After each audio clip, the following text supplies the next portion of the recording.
Hi, I'm Alex Moazed, and welcome to Winner Take All, where we talk about the constant battle between large tech monopolies and traditional incumbents. And today we are going to be listening into the It's the House Judiciary the live stream of Subcommittee. I got that on the live stream of the four tech CEO monopoly. You see, CEOs of the four tech monopolies. Testifying in front of the House. It's going to be a little bit more of a casual live stream where we're going to watch. I'm going to commentate. This thing is supposed to go on for hours. I do have a job, which means I won't necessarily, I don't know, we'll see how long I can stick around and how long we can do this. But right now, there's still, you can see it, they're still kind of queued up here. So you're not missing anything. But Jeff Bezos, for context, he put out a statement at like midnight last night, and it was telling the whole story of Amazon, how, his parent, I think at least one of his parents was an immigrant, or no, he was adopted, telling the story of Amazon, which is an amazing founder story, that American dream story. And he only briefly mentioned the competition that Amazon has from other marketplace businesses, like they mentioned eBay, Walmart, they mentioned Etsy. Etsy is small, but they mostly focused on Amazon's contribution to the economy, to jobs, to society, where they have launched a homeless shelter, and the largest homeless shelter in Washington, all these kinds of things. It'll be interesting to see, from an antitrust standpoint, here is I can tell you the needle that Congress or the DOJ or the FTC needs to thread. The likelihood of them being able to thread this needle, I give it like a 3% chance, and I think that's generous. So the needle is this. If the antitrust argument is that these tech monopolies harm a consumer, that argument will never work. It will not stick to them one iota. It won't work. These are free services that do create huge value for society, namely the consumers. And if we take a step back, the thing that we always talk about on the show, and we have talked about a myriad of times, is the platform business model. And the platform business model, by definition, has two customer groups, a consumer and a producer. And that producer is a seller on Amazon, it's a website on Google Search, it's a content creator on YouTube or Facebook or Instagram, or it's a driver on Uber, and the list goes on, right? All of these businesses have asset-light business models. The inventory that their consumers are consuming isn't actually created by the business. It is contributed into the platform, into the business by third-party creators of value. We call them universally producers. So that means that the producer argument, right? If you say, who does Amazon make money off of? When I buy a product, and the latest stats we have from Amazon is that like 56 or 58% of the products you buy on Amazon are from third-party sellers. So when you buy 58% of the products on Amazon, it's coming from a third-party seller.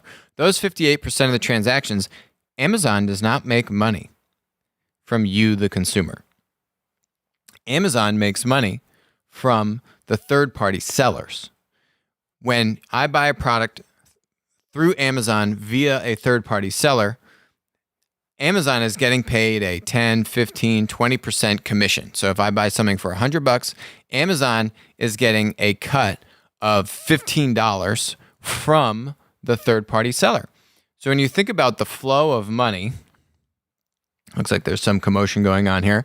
The flow of money is really from consumer to seller, seller to Amazon.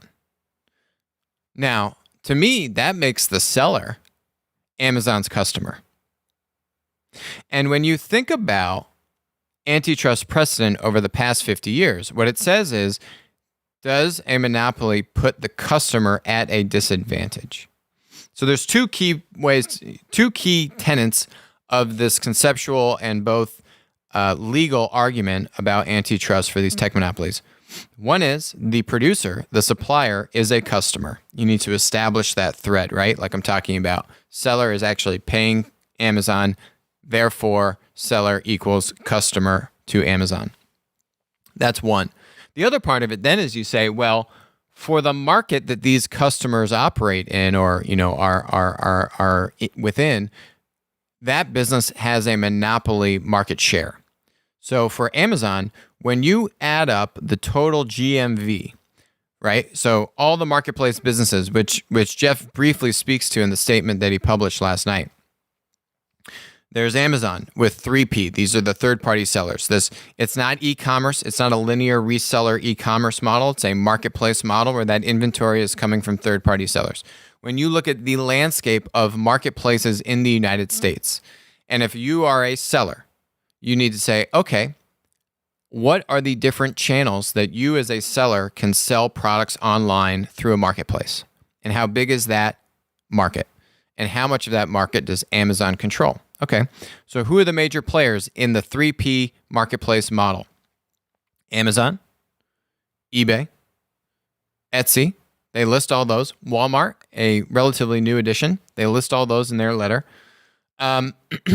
You have some more boutique ones like Farfetch and RealReal for luxury goods. You have some private ones which are up and coming like GOAT and StockX, which we talk a lot about on the show. And then you have to say, okay, well, how much 3P third-party sellers or sales are flowing through all of these marketplace businesses in the United States, and does Amazon have a monopoly on that market? The short answer is yes, they actually absolutely do. By my estimation, they have over 70% of the 3P third-party sale market in the United States. eBay is all 3P. They don't really do 1P. They don't compete with their sellers. That's like a key value prop of eBay. I think eBay is maybe around $30 to $40 billion in GMV. Amazon in 2018 had $270 billion in total GMV, 58% of which was this third-party sale GMV, right? So you can kind of back out. If you say, okay, maybe it's like $170 billion for Amazon, roughly, and eBay is maybe around 30 or 40, and then you throw in some of the other players like Etsy, which I think is maybe doing like maybe 4 or 5, maybe now because of COVID, they're maybe trending closer to 5 or 6 billion in GMV annually. The RealReal is less than that. Farfetch is less than that. GOAT and StockX are less than that. They're just happy to break $1 billion in GMV. So if you say all the other players are maybe like $50 billion in GMV, Walmart doesn't disclose what is 3P versus, them reselling. I don't know. You do the numbers. It's not even close. No one is even getting close to 100. You add up all the other players, they're not even close to $100 billion in GMV. And then you compare that to 170 from Amazon. Those numbers are a year old, by the way. Those numbers, by the way, are from the year of 2018 because they were published in Jeff Bezos' annual shareholder letter in April of 2019. We don't have the numbers for 2019 explicitly broken out. And we have total GMV, but we don't know what the ratio is of 3P to 1P. And we obviously have seen a huge boost because of COVID actually to Amazon's business. So we don't have any of this information. And you run the numbers and you say, okay, well, Amazon actually definitely controls 60, if not more than 70% of the market for 3P third-party sales.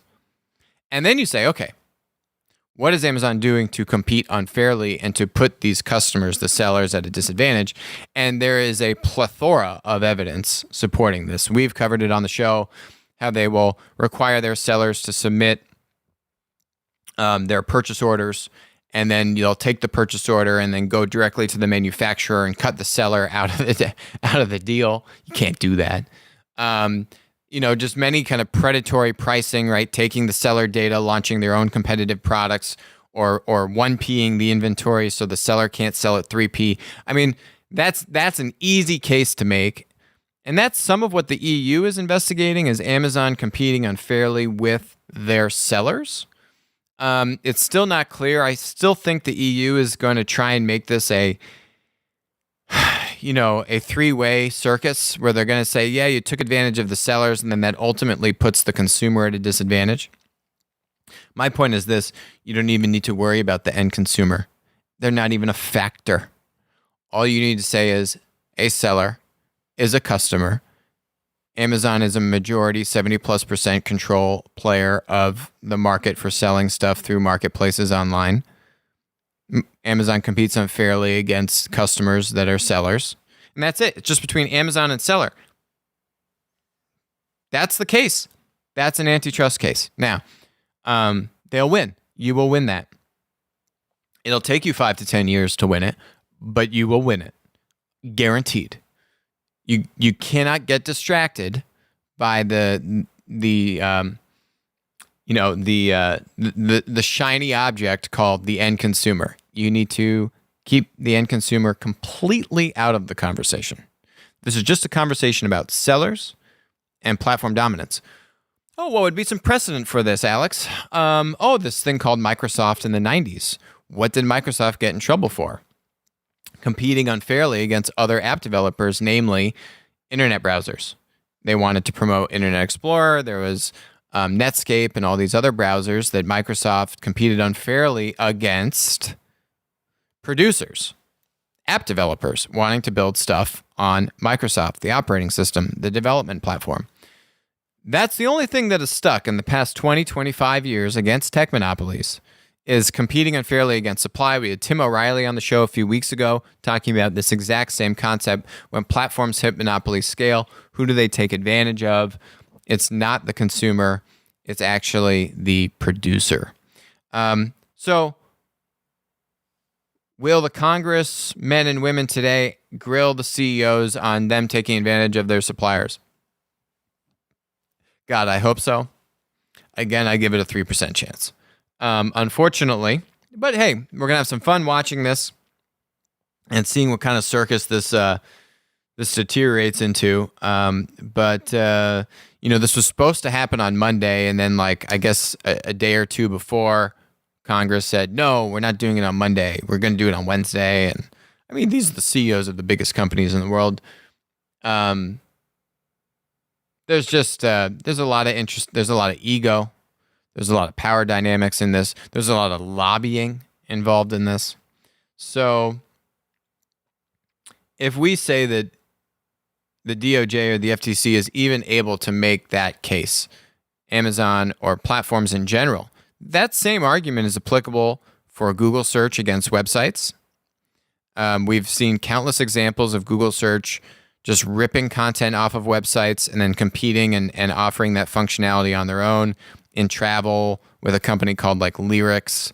We've seen countless examples in Google search where they compete directly against their third parties who are websites. You see it in a number of other cases. Who else do we have up here today? We have Facebook up here today. This starts to get into a conversation about free speech and, should we have more content rather than less content?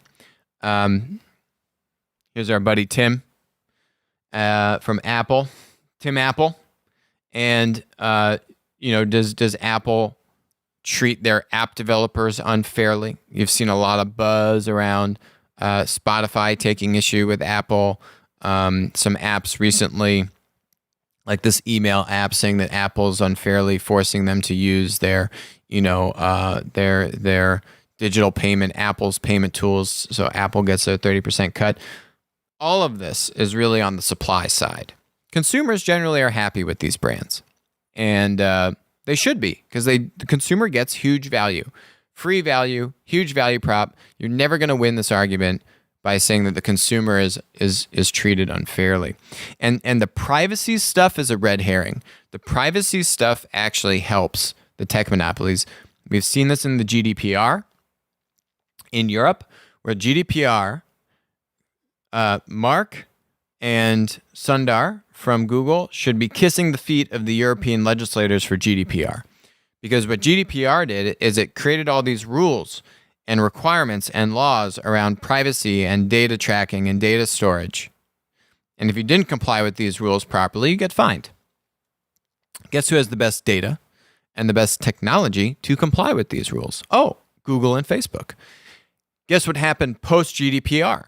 Google and Facebook's share of digital advertising in Europe went through the roof because it meant that Google and Facebook's smaller competitors, either in advertising or in other kind of platform businesses, those are smaller businesses. They had to divert resources away to comply with these laws. Google and Facebook have infinite resources compared to their smaller competitors. Google and Facebook can comply better to the rules. And what you saw is actually a general shift of ad dollars to the tech monopolies in Europe. Have Google and Facebook been fined under GDPR? No. You want to know who was fined under GDPR? Like British Airways and Marriott or something random for like 150 million euros, right? I mean, when you think about GDPR, do you think, what comes to mind, right? Is it, oh, British Airways is abusing my data. We need to create a law to rein in this just crazily abusive company using my data in all these wonky ways. British Airways. No, that's not the image that comes to your mind, because what should come to your mind, or what the legislators want to come to your mind, is the tech monopolies. But unfortunately, their law applies to every company. And unless you have specifically targeted legislation or specifically targeted regulation, I'm talking company by company level specificity. It won't work, and you'll actually just help the tech monopolies because they have the power, resources, everything to comply better with the rules than anyone else. It'll just hurt your startup community, your innovation community. So it needs to be specifically targeted. It needs to focus on supply. And even if you can figure all this out, and even if your Justice Department, your legal department can make it all the way through all this stuff, are you going to break these companies up? No, you're not going to break the company up. What you're going to do is you're going to get a couple things. One, you're going to get a nice settlement. And B, you will get supply side protections, which are needed. Let's take the example of Uber. Not on stage today, but same philosophy, applies. California passed this atrocious AB5 law, saying that they want to protect the gig economy workers. Really, it was just a money grab to get more money and classify more workers as W-2 employees versus 1099, which means California gets more money. The two biggest gripes of producers on an Uber, but more holistically across pretty much all these platforms, are there any constraints around the platform increasing their take rate, right? If I'm an Uber driver and you take 20% from me today, if I'm an Amazon seller and you take 15% from me today, at that tech monopoly scale, there's nothing stopping the monopoly from just saying, well, I'm going to take 25%, Uber, right? Or I'm going to take 20%. Amazon's just going to increase it by 33% up to 20%. There is nothing stopping that from happening. And if you're a producer, you just kind of need to capitulate and agree with it. And those are the very difficult things to navigate. So number one is control or visibility or a mechanism for suppliers, producers to be protected by arbitrary price increases on the take rate. That's one. Two is a rebuttal system or some kind of refutal system if you are a producer and the platform penalizes you, right? If you're an Uber driver and someone complains about you, or we've had people comment on my videos about this topic from someone that was working at Instacart. And he said, a customer complained about me. They kicked me off the platform. It was my whole livelihood. It wasn't what was happened. That wasn't the case. I wasn't able to repeal or rebut it to Instacart. I couldn't get in touch with anyone at Instacart, and now I just lost all my income. I felt bad for this guy. And so if the platform penalizes you, they kick you off, or on content platforms, they shadow ban your content, they suspend your account, right? There's a whole different spectrum of penalization by the platform down to the producer. So how can there be a mechanism where if the platform does, say, permanently ban you or take really aggressive action on you, is there any protection built in by the government to protect suppliers and producers to have a mechanism to rebut or refute or present their side of the story? Those are the two things. Now, that would be a very worthwhile outcome of providing these protections, right? Similarly for Amazon, where you have rules around how they can compete against their third-party sellers, right? Or if you're a third-party seller and you've been taken advantage of, or on Apple or these, there are ways that you can say, hey, they're stealing my information, or I have evidence of this, and if that evidence is surfaced, then there are penalties in place for that, right? So that's the nature of the conversation we need to have. It needs to be company specific, right? Because the way that an Amazon takes advantage of their sellers is different than how Apple would do it, or Google would do it, or Facebook would do it. Now, will that happen? I think at some point in my lifetime, it will happen. Will it happen right now? Probably not. What's the point of watching these things? Actually not much, because I don't think much is going to come out of these hearings. But hey, here we are anyway. And we'll see if something interesting comes from it, but probably not. Call me a skeptic.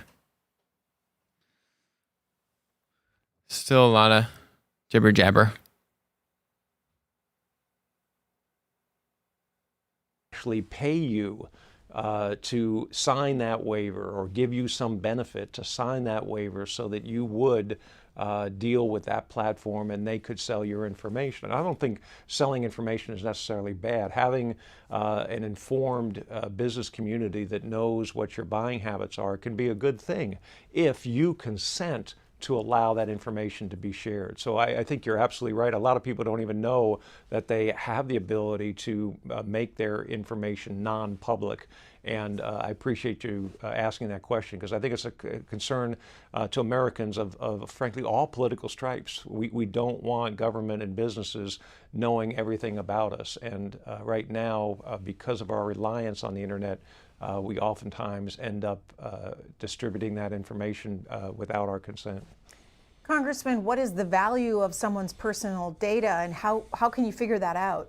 Yeah, and that's exactly what we need the marketplace to do. If we had a competitive marketplace, we would be able to value that data. And these competing platforms would be able to actually go to individuals and say, I think your data is worth a $10 coupon for this fast food restaurant. I think your or gift card for this fast food restaurant. I think your data is worth a $20. And let the platforms compete for the individual's business, as opposed to just assuming that they have a right to use that. See, this guy's been tricked. Ken Buck. Let's let platforms compete over paying for your consumer data.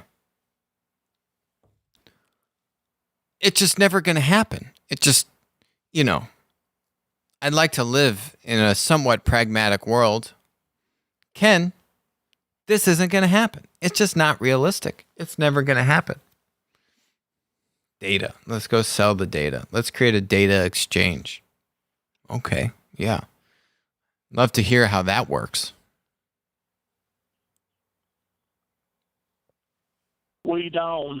That's what I want to know.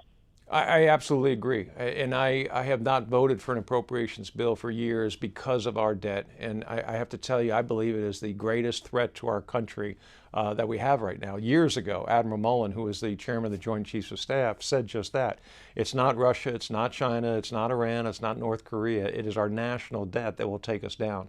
And I believe that Congress should take it more seriously. As a member of Congress, I am known as a fiscal conservative because I continually talk about spending.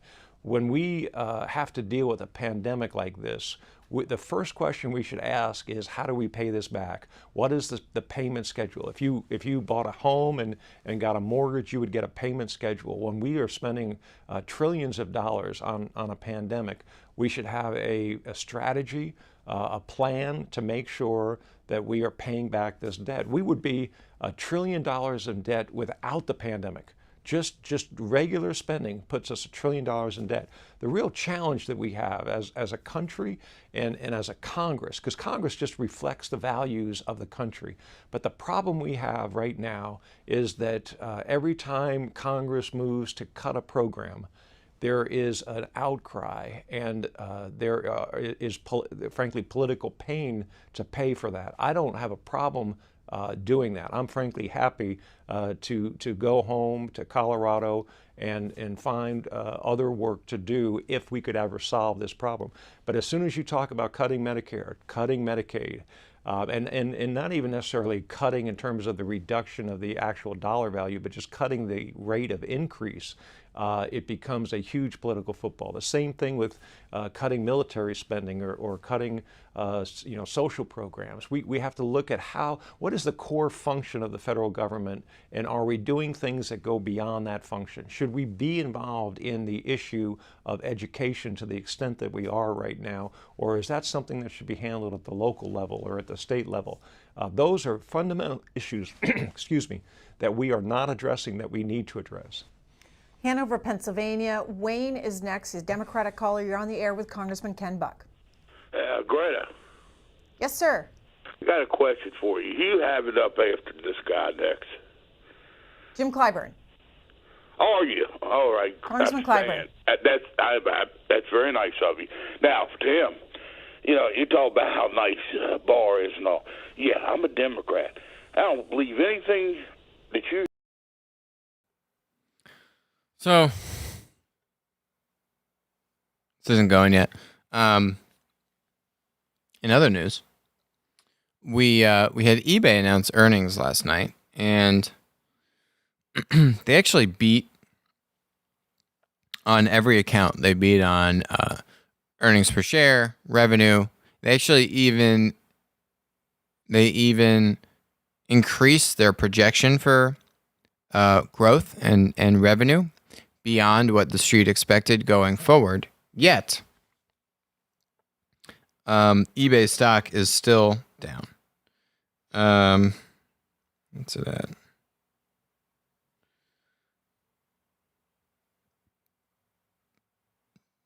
Yeah, it's down about a little more than 2% today.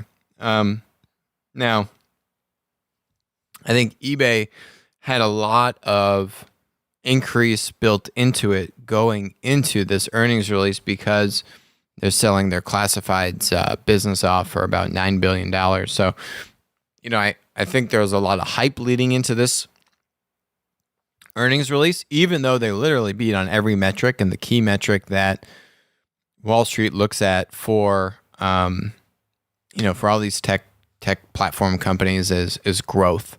And even though they actually beat on the growth estimate, the forward-looking projection, stock still went down.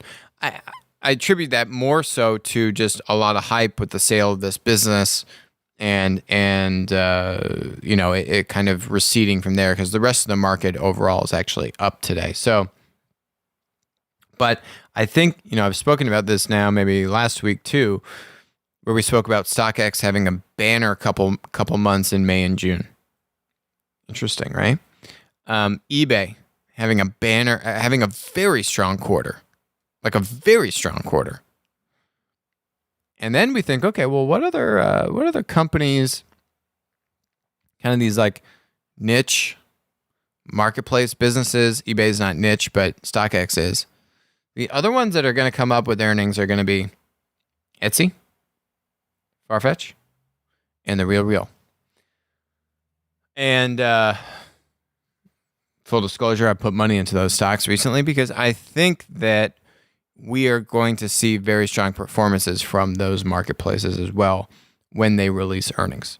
I can't tell you Amazon is just their stocks insane, but you're seeing product marketplaces on the whole outperform.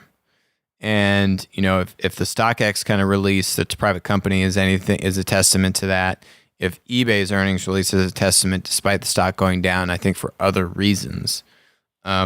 I think generally we should probably see a pretty strong trend of these product marketplaces in general, but I think particularly these like consignment, product marketplaces that have this like secondhand or like used resale supply dynamic, which eBay and StockX both have. I think that will allow you, those where you can get a lot of great deals on used inventory, or pretty much new inventory. People are trying to liquidate. You have a little bit more affluent customer base. That demographic, maybe, still having some disposable income, actually having a lot of time on their hands to just shop because there's literally nothing else to do. There's no entertainment. There's no sports, no activities. You can't go out. You can't do anything, but you can shop. So I have a feeling that these companies will have pretty good earnings releases. Again, what the stock does is a case-by-case situation based upon what other information has been announced going into that earnings release and all these kinds of things. But I think generally we're seeing these types of product marketplaces do pretty well, despite what you may think with all the hardships from COVID. So I'm still monitoring this. But these guys aren't out here yet.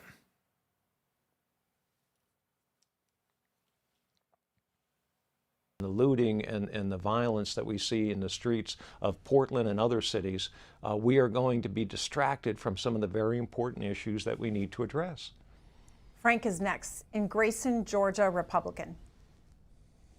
Hi, morning. Protesting is fine, freedom of speech. That's great, but there comes a certain amount of responsibility with that. You got to think about the country first, and you can't tear the country apart Trump was elected president. Deal with it, and we haven't dealt with it for 3 years. Now, enough of that. I'm 62 years old. The world is changing rapidly right now, mainly because of the internet. And I'm not really that crazy about the internet. It's great for research and development, and it's great for commerce. These social platforms are a danger. And the fact that something needs to be done, and our invasion of privacy, being invaded every day with databases. Back when I was in the 80s, it was a handshake and when can you start work? And have you ever been convicted of a felony? Now, it's like, let us check all these databases and let us find, you had a misdemeanor 40 years ago. Yeah, that's the way it's being used. You're being discriminated against every day based on information in these databases, and it seems to be it's being ignored. Okay, Frank, Congressman. I'm not sure what the question was. I absolutely agree that the internet can be a benefit or a detriment, and I think that it is up to the people to decide how they want the internet to be used. And frankly, there's a lot of false information on the internet. So I've never looked at the internet and said, "Oh, you've been convicted of a misdemeanor," or anything else, frankly, because there is so much false information out there that it really is incumbent on the individual to verify what we read on the internet, what we learn on social media. Margie in Newark, Delaware, Democratic caller. Yes, good morning. Representative Ken Buck was talking about people wanting to stay home because they're getting a big unemployment check. And it probably is a small percentage. However, I feel more people are afraid of going back because they don't want to catch the coronavirus and expose their families or their families going to work and bringing it back to them. He didn't bring that up. Well, let's have the congressman talk about it now. Absolutely good point. I think there are a number of people that are concerned about getting back into public interaction because of the medical concerns, the health concerns of coronavirus. It's a very valid point.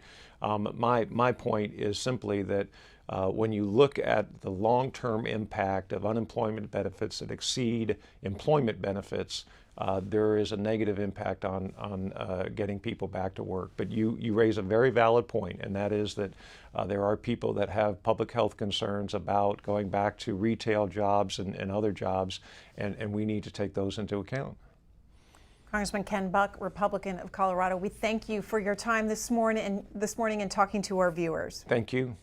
Joining us now is Congressman James Clyburn, Republican of South Carolina and the majority whip for the Democrats in the House. Congressman, I want to begin with your thoughts on the late Representative John Lewis, and as you bid farewell to him at the memorial service in the rotunda of the Capitol this week, what was going through your head? Share your thoughts with us. Well, I was thinking, thank you very much for having me. I was thinking a little bit about our early days together when John and I first started out in 1960, helping to organize what was the Student Nonviolent Coordinating Committee. You may recall from your studies, I'm sure, that the sit-ins started in February 1960, February 1, in Greensboro, North Carolina. 2 weeks later, I joined with a group in Orangeburg, South Carolina, and there we organized sit-ins starting that month, and a big march on March 15th. And then it was so spontaneous all over the country until we made the decision to come together and try to be more effective by coordinating our activities. And so in April of that year, we met up in Raleigh, North Carolina, at Shaw University, and decided to meet again in October to really organize ourselves and trying to be more effective. And that's when I met John. I met him on October 15th, Martin Luther King Jr., that same evening. And I tell everybody, it was that night with King from 10 o'clock in the evening to almost 4 o'clock the next morning when I had my Saul to Paul transformation. And John and I have been in and out with each other ever since. When he was ousted as chair of SNCC in 1966, I think was the year, John and I got active with the Southern Regional Council and with the Voter Education Project. I was in Charleston, South Carolina. He was in Atlanta, Georgia. And we interacted throughout all of those years. And finally, he came to Congress, I think, in 1986. I got here in 1992. And we spent 27 years together here in the Congress.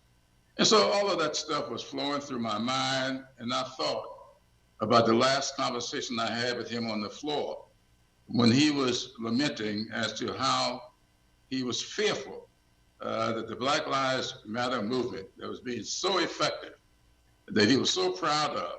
And we were just happy to see that breakthrough. And then all of a sudden we saw these headings, defund the police. So it looks like they say the hearing is going to start at 1 p.m. We will see if that is the case. But I don't think there's really much to listen to. We'll be back in like 20 minutes. Hopefully this thing will get going. Okay.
We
welcome everyone to today's hearing on online platforms and market power, Part 6, examining the dominance of Amazon, Apple, Facebook, and Google. Before we begin, I'd like to remind members that we have established an email address and distribution list dedicated to circulating exhibits, motions, or other written materials that members might want to offer as part of our hearing today. If you'd like to submit materials, please send them to the email address that has been previously distributed to your offices, and we will circulate the materials to members and staff as quickly as we can.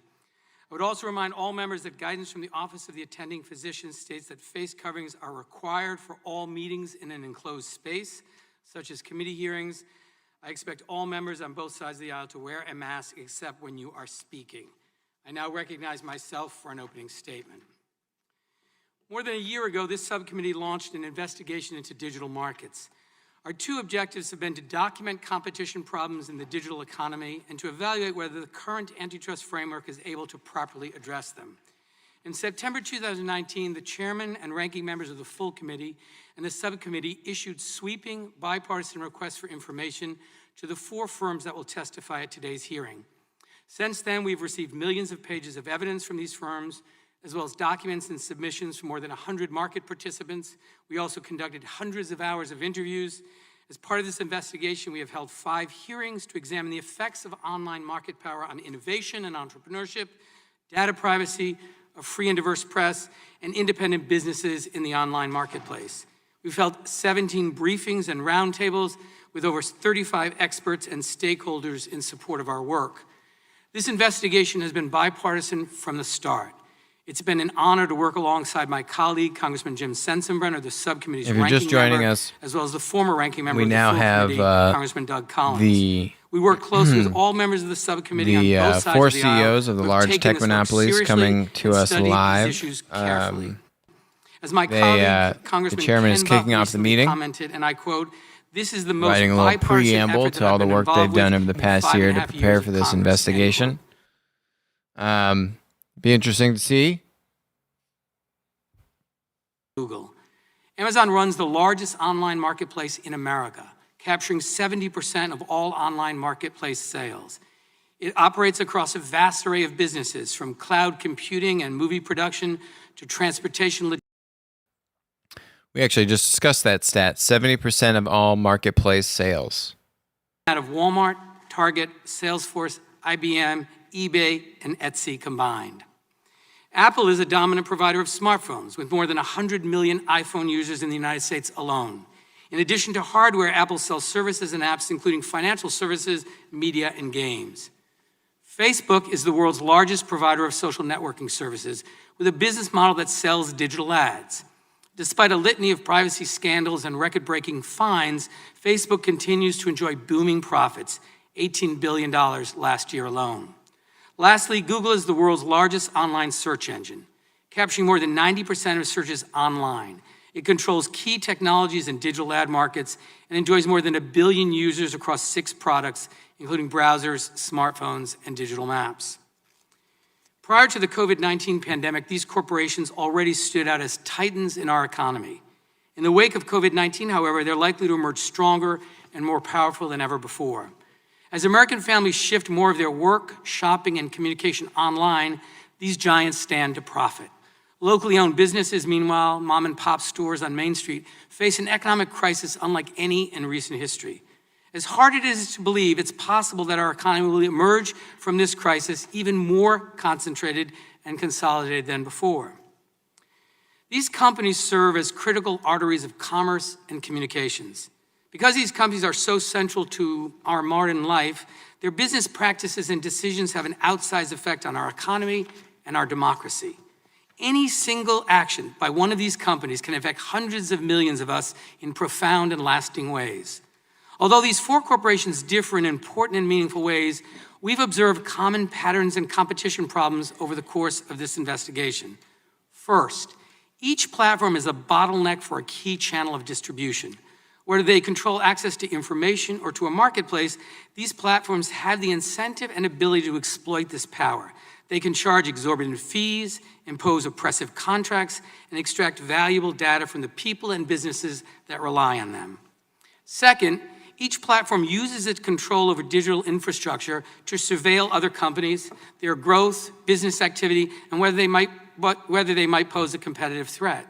Each platform has used this data to protect its power by either buying, copying, or cutting off access for any actual or potential rival. That's the key point. These platforms abuse their control over current technologies to extend their power, whether it's through self-preferencing, predatory pricing, or requiring users to buy additional products. The dominant platforms have wielded their power in destructive, harmful ways in order to expand. At today's hearing, we'll examine how each of these companies has used this playbook to achieve and maintain dominance and how their power shapes and affects our daily lives. So why does this matter? Many of the practices used by these companies have harmful economic effects. They discourage entrepreneurship, destroy jobs, hike costs, and degrade quality. Simply put, I don't think I disagree with most of those. Power. This power staves off new forms of competition, creativity, and innovation. And while these dominant firms may still produce some new innovative products, their dominance is killing the small businesses, manufacturing, and overall dynamism that are the engines of the American economy. Several of these firms also harvest and abuse people's data to sell ads for everything from new books to dangerous so-called miracle cures. When everyday Americans learn how much of their data is being mined, they can't run away fast enough. But in many cases, there is no escape from the surveillance because there's no alternative. People are stuck with bad options. Open markets are predicated on the idea that if a company harms people, consumers, workers, and business partners will choose another option. We're here today because that choice is no longer possible. In closing, I'm confident that addressing the problems we see in these markets will lead to a stronger, more vibrant economy. Just focus on the businesses. Consumers are not going to win this for you today, David. Close to the heart of whether we, as a people, govern ourselves or whether we let ourselves be governed by private monopolies. American democracy has always been at war against monopoly power. Throughout our history, we've recognized that concentrated markets and concentrated political control are incompatible with democratic ideals. When the American people confronted monopolists in the past, be it the railroads or the oil tycoons or AT&T and Microsoft, we took action to ensure no private corporation controls our economy or our democracy. We face similar challenges today. As gatekeepers of the digital economy, these platforms enjoy the power to pick winners and losers, to shake down small businesses, and enrich themselves while choking off competitors. Their ability to dictate terms, call the shots, upend entire sectors, and inspire fear represent the powers of a private government. Our founders would not bow before a king, nor should we bow before the emperors of the online economy. And with that, I now recognize the ranking member of the subcommittee, Mr. Sensenbrenner, for his opening statement. Thank you, Mr. Chairman. I want to thank the CEOs for quickly working with the subcommittee to appear today. The memorial service for John Lewis on Monday required our attention. However, this hearing is vital to our oversight work, and I appreciate your flexibility. Throughout my long time in Congress, I have prioritized oversight as one of our seminal responsibilities. Part of that responsibility is to periodically review the effectiveness of our laws. And I think it's a good and timely thing that we are now turning our attention to technological innovations, which brings us to all of your companies. Our country stricken by a pandemic becomes a dramatic illustration of the extraordinary reliance Americans have on technological innovations. In these unexpected and unprecedented times, your companies have provided innovations so our nations can meet a myriad of our daily needs. The delivery of groceries, virtual visits with doctors, connecting socially distant families, or keeping our small and large businesses connected. With that responsibility comes an increased scrutiny of your dominance in the marketplace. I want to reiterate something I've said throughout this investigation. Being big is not inherently bad. Quite the opposite. In America, you should be rewarded for success. We are here to better understand the role your companies have in the digital marketplace, and importantly, the effect they have on consumers and the public at large. You lead some of today's most powerful companies. Oh boy. Jimbo here is way off the rails. He's only talking about consumers. So it follows that those who control the data, in essence, control the marketplace. Oh, God, now he's talking about data. Surrounding data, however. Who owns the data? What responsibilities do companies have to share it with their customers or their competitors? What is the fair market value of that data? Is there anything monopolistic in acquiring this data? And what about monetizing it? I don't know if I'm going to make it through this. These are complex issues that Congress, regulators, and even your own companies are wrestling with in the current technological landscape, and the answers to which we owe the American consumers. Since the Tech investigation began, we have heard rumblings from many who are quick to say your successful companies have grown too large. Since this hearing was announced, it seems that those complaints have gotten even louder. While I find these complaints informative, I don't plan on litigating each of these complaints today. Antitrust law and the consumer welfare standard have served this country well for over a century. Those laws have provided the framework and creativity to make way for some of our most successful and innovative companies. I will be the first to highlight that. However, as the business landscape evolves, we must ensure that our existing antitrust laws are applied to meet the needs of our country and its consumers. I share the concern that market dominance in the digital space is ripe for abuse, particularly when it comes to free speech.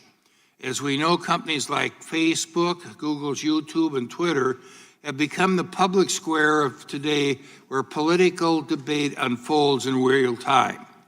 But reports that dissenting views, often conservative views, are targeted or censored is seriously troubling. Conservatives are consumers too, and they need the protection of the antitrust laws. The power. Oh, man, he gets so close, and then he just veers off track, right? Like, it's absolutely a valid point that we should have less content censorship on content platform monopolies like Facebook and Google and YouTube. This is a form of platforms taking advantage of supply. Same thread I've talked about, for all these tech monopolies. But he says, you can't censor content on content platform, and then he says conservatives are consumers too. He just gets so close, and then he messes it up. Tech CEOs are going to like this Jim guy because he is not getting this. Subcommittee members for the tremendous effort that you have all put into the subcommittee's investigation. I appreciate your calling this hearing today so that we can hear directly from the leaders of Amazon, Apple, Facebook, and Google, and I look forward to an important dialogue. Today, it is effectively impossible to use the internet without using, in one way or another, the services of these four companies. I have long believed, with Thomas Jefferson and Louis Brandeis, that concentration of power in any form, especially concentration of economic or political power, is dangerous to a democratic society. That is why we must examine these and other companies that play a dominant role in our economy and in our society, and ensure that our antitrust laws give enforcers the tools they need to preserve a healthy marketplace. These principles have guided this committee's year-long investigation into competition in digital markets, and they are the lens through which I approach today's hearing. The open internet has delivered enormous benefits to Americans, including a surge of economic opportunity, massive investment, and new pathways for education online. But there is growing evidence that a handful of corporations have come to capture an outsized share of online commerce communications. From providing the dominant search platform, retail platform, and online messaging platform, to providing the underlying mapping services and cloud computing on which hundreds of thousands of other businesses rely, these dominant platforms now comprise the essential infrastructure for the 21st century. By virtue of controlling essential infrastructure, these companies have the ability to control access to markets. In some basic ways, the problem is not unlike what we faced 130 years ago, when railroads transformed American life, both enabling farmers and producers to access new markets, but also creating a key chokehold that the railroad monopolies could exploit. Railroads notoriously abuse this gatekeeper power in a variety of ways. They charge tolls, extorting the producers reliant on their rails. They discriminated among farmers, picking winners and losers across the economy. Producers. Kinds of business that competed directly with producers, they could use their dominance in transportation to favor their own services. These tactics by the railroads spurred fury and despair across the country. Congress initiated investigations to document these problems and enacted legislative solutions to halt and outlaw these anti-competitive practices in the railroad industry and other industries dominated by unregulated monopolies and trusts. Importantly, congressional oversight and legislative reforms during this period did not prevent or encumber the inexorable arrival of new technology or human progress. Instead, Congress recognized that these powerful new technologies had reshaped the balance of power in our economy, and that it was the role of Congress to ensure that the new monopolists could not abuse their power. Today, the digital economy poses similar challenges. While the underlying technology is dramatically different, of course, new digital intermediaries have the ability to control access to critical markets. If you are an independent merchant, developer, or content producer, you are increasingly reliant on these powerful intermediaries to access markets and consumers. That's the money, Jerry. Across the economy, many businesses live in fear of exclusion from these platforms, a fact that some companies have shared with the committee over the past year during this investigation. The subcommittee's current review of competition in the digital marketplace continues a long tradition in this committee of oversight of the antitrust laws and our economy. From the days of Chairman Emanuel Seller, the House Judiciary Committee and its Antitrust Subcommittee have conducted careful, fact-based inquiries into industrial sectors showing signs of consolidation and anti-competitive conduct. This has continued on a bipartisan basis over the years, from Chairman Brooks and Hyde to Chairman Sensenbrenner's and Conyers and others. As a 1950 report from the then-named Subcommittee on Monopoly Power described our mandate, quote, "It is the province of this subcommittee to investigate factors which tend to eliminate competition, strengthen monopolies, injure small businesses, or promote undue concentration of economic power, to ascertain the facts and to make recommendations based on those findings."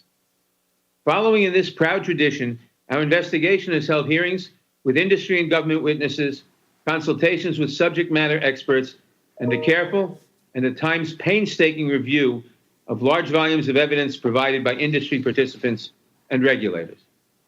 While ultimately it is the responsibility of the antitrust enforcement agencies to enforce the law, Congress has an obligation to assess whether existing antitrust laws and competition policies and the will to enforce those laws and policies are adequate to address the competition issues facing our country and to take action if they are found to be lacking.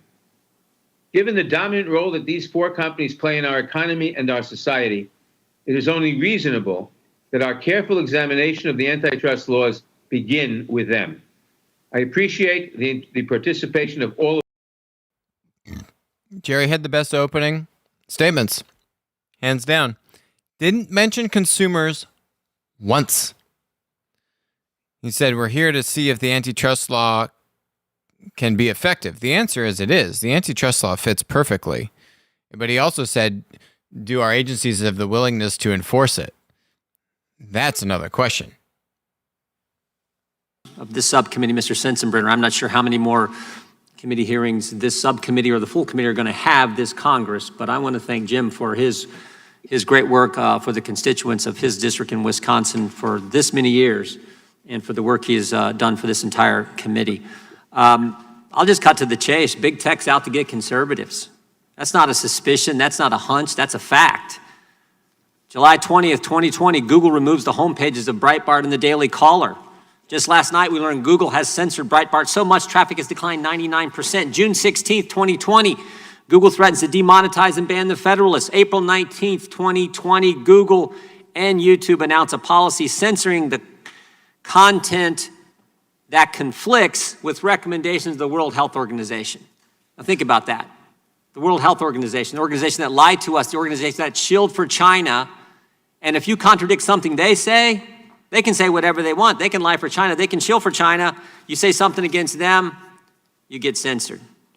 June 29th, 2020, Amazon bans President Trump's account on Twitch after he raises concerns about defunding the police. June 4th, 2020, Amazon bans a book critical of the coronavirus lockdowns written by a conservative commentator. May 27th, 2020, Amazon Smile won't let you give to the Family Research Council and the Alliance Defense Fund, but you can give to Planned Parenthood. Facebook, June 19th, 2020, takes down post from President Trump's re-election campaign. November 1st, 2018, Facebook silences a pro-life organization. So the point he's making is on political lines, but what the point is saying is that platforms take advantage of producers. Jim is focusing that on conservative producers, but the point remains the same. Platforms take advantage of suppliers. And there's actually, if he was to make this point better, what he would be doing is actually platforms also shut down and regulate left or liberal creators as well. They have evidence that there's more conservatives being taken advantage of than liberal creators. But the point is platforms take advantage of producers. And we need to protect producers holistically across all these platforms. And how do we do that? But I'd be doing all right. We've heard that excuse time and time again. May 28th, Twitter censors President Trump's tweet on the riots in Minneapolis. May 29th, 2020, Twitter censors the White House for quoting the president's comments about the riots in Minneapolis. June 23rd, 2020, Twitter censors the president again for saying he'll enforce the rule of law against any autonomous zone in Washington, D.C. You can tweet all you want about the autonomous zone that happened in Seattle, but the president tweets that he's not going to have one in Washington, D.C. Nope, you can't do that. You get banned, you get censored. Dozens of examples. Oh, I forgot one.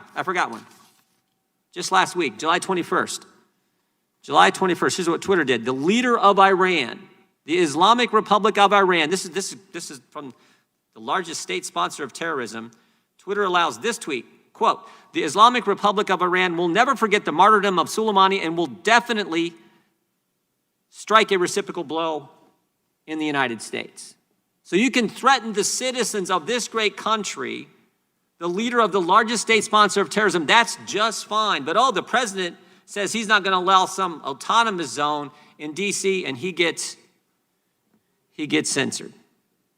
All kinds of examples, most of them from this year, and that's what's I think critical for us all to understand. Most of them from this year, an election year.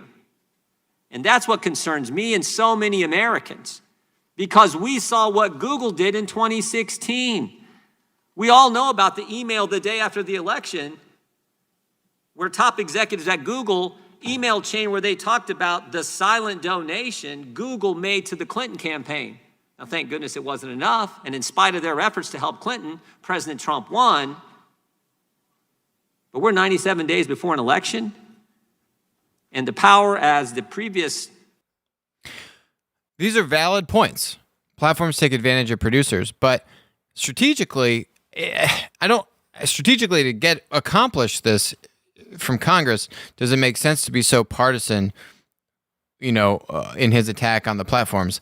I don't know. I mean, it's nice snippets for his audience, like to go on YouTube and stuff, but his point is platforms take advantage of producers. He's zeroing in on conservative producers, but I think if it was me, I'd make the point more holistically. But hey. That's what I'm concerned about, and I think what so many Americans are concerned about. So I look forward to hearing from our witnesses, Mr. Chairman. And before I yield back, Mr. Chairman, we have a colleague. I would ask unanimous consent that Mr. Johnson, the ranking member of the Constitution Subcommittee, be allowed to participate in today's hearing, which is our customary practice for subcommittee hearings. The gentleman makes a unanimous consent request. Mr. Chairman, I would object. Objection is heard. I now have the pleasure of introducing today's witnesses. Why are we not allowing? It is customary. Mr. Jordan, there was a unanimous consent request. Objection was heard, and now we'll introduce our witnesses. This has never happened. It is now my pleasure to introduce today's witnesses. Our first witness is Jeff Bezos, the Chief Executive Officer. Mr. Jordan, I have the time. But this is the rank. So much quibbling. These guys just love to quibble. Like children. I don't have children, but they're like children. Mr. Bezos founded Amazon in Excuse me, I'm going to remind members of this committee, unless you are speaking, our rules require you to wear a mask according to the attending physician. No, I'm speaking about another member of this committee. I'll begin again. It is now my pleasure to introduce today's witnesses. Our first witness is Jeff Bezos, the Chief Executive Officer of Amazon.com.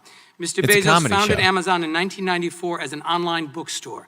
Since then, Amazon has grown to be the largest online retailer on the internet. Mr. Bezos has also oversees his company's expansion into areas including cloud computing, digital streaming. Does Jeff Bezos need an introduction? Does anyone not know who Jeff Bezos is? Officer of both Alphabet and its subsidiary Google.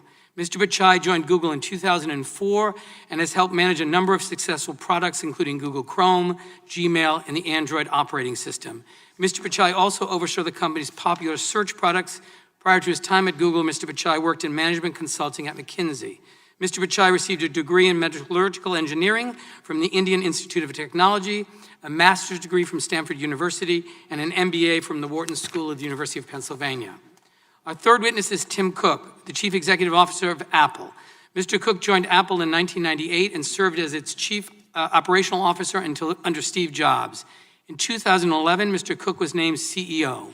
While at Apple, he has overseen their expansion into new markets through the launch and developments of products and services like Apple Pay, Apple Watch, iCloud, Apple Card, and HomePod.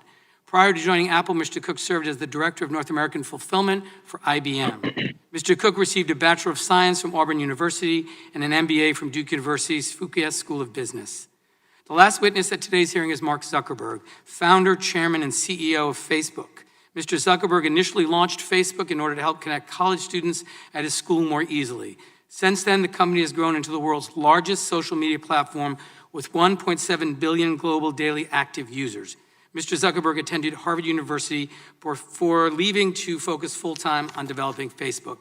We welcome all of our distinguished witnesses and thank them for participating in today's hearing.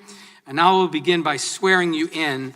And before I do that, I want to also remind you that you are the only ones from your respective companies invited to testify today, and that in accordance with normal House practice and Section G of the House Remote Committee Proceeding Regulations, your sworn testimony must be your own. Please let me know if at any point in the hearing you wish to mute yourself so you can confer with your counsel. So will you please unmute your microphones and raise your right hands. Do you swear or affirm under penalty of perjury that the testimony you are about to give is true and correct to the best of your knowledge, information, and belief, so help you God? Yes. Yes. Let the record show the witnesses They're not answered in even the there? affirmative. Thank you, and you may remain seated. Please note that your written statement. Oh, well, that's a racket. Didn't everyone think that they were going to be in person? I didn't know they were going to be dialing in. You have 1 minute to conclude your testimony. When the light turns red, it signals your 5 minutes have expired. Mr. Bezos, you may begin. Thank you, Chairman Cicilline, Ranking Member Sensenbrenner, and members of the subcommittee. I was born into great wealth, not monetary wealth, but instead the wealth of a loving family, a family that fostered my curiosity and encouraged me to dream big. My mom, Jackie, had me when she was a 17-year-old high school student in Albuquerque. Being pregnant in high school was not popular. The school tried to kick her out, but she was allowed to finish after my grandfather negotiated terms with the principal. She couldn't have a locker, no extracurriculars, and couldn't walk across the stage to get her diploma. She graduated and was determined to continue her education, so she enrolled in night school, bringing me, her infant son, to class with her throughout. My dad's name is Miguel. He adopted me when I was 4. He was 16 when he came to the U.S. from Cuba by himself shortly after Castro took over. My dad didn't speak English, and he did not have an easy path. What he did have was grit and determination. He received a scholarship to college in Albuquerque, which is where he met my mom. Together with my grandparents, these hardworking, resourceful, and loving people made me who I am. I walked away from a steady job on Wall Street into a Seattle garage to found Amazon, fully understanding that it might not work. It feels like just yesterday I was driving the packages to the post office myself, dreaming that one day we might afford a forklift. Customer obsession has driven our success, and I take it as an article of faith that customers notice when you do the right thing. You earn trust slowly, over time, by doing hard things well, delivering on time, offering everyday low prices, making promises and keeping them, and making principled decisions, even when they are unpopular. And our approach is working. 80% of Americans have a favorable impression of Amazon overall. Who do Americans trust more than Amazon to do the right thing? Only their doctors and the military. The retail market we participate in is extraordinarily large and competitive. Amazon accounts for less than 1% of the $25 trillion global retail market and less than 4% of U.S. retail. There's room in retail for multiple winners. We compete against large, established players like Target, Costco, Kroger, and of course, Walmart, a company more than twice Amazon's size. 20 years ago, we made the decision to invite other sellers to sell in our store, to share the same valuable real estate we spent billions to build, market, and maintain. We believe that combining the strengths of Amazon's store with the vast selection of products offered by third parties would be a better experience for customers, and that the growing pie of revenue and profits would be big enough for all. We were betting that it was not a zero-sum game. Fortunately, we were right. There are now 1.7 million small and medium-sized businesses selling on Amazon. The trust customers put in us every day has allowed Amazon to create more jobs in the United States over the past decade than any other company. Hundreds of thousands of jobs across 42 states. Amazon employees make a minimum of $15 an hour, more than double the federal minimum wage. And we offer the best benefits that include comprehensive health insurance, 401k retirement, and parental leave, which includes 20 weeks of paid maternity leave. This has to be so miserable. I mean, wow, look, Sundar's got pretty good posture. I don't know. Tim looks like he's kind of nodding off. Zuckerberg is definitely spaced out. Oh my Lord. This is a debacle already.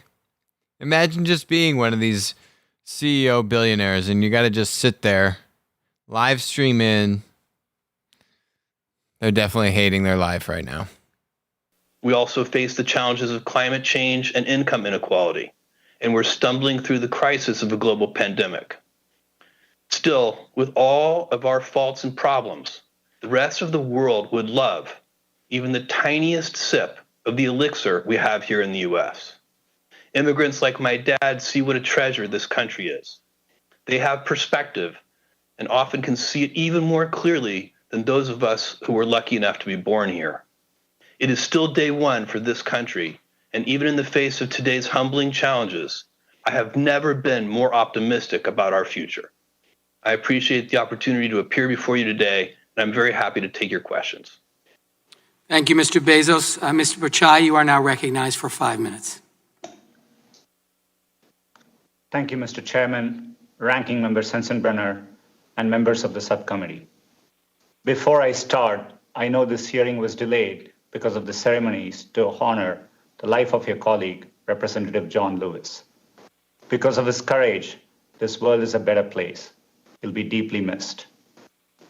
At its heart, a discussion about competition is a discussion about opportunity. This has never been more important as the global pandemic poses dual challenges to our health and our economy. Expanding access to opportunity through technology is personal to me. I didn't have much access to a computer growing up in India, so you can imagine my amazement when I arrived in the US for graduate school and saw an entire lab of computers to use whenever I wanted.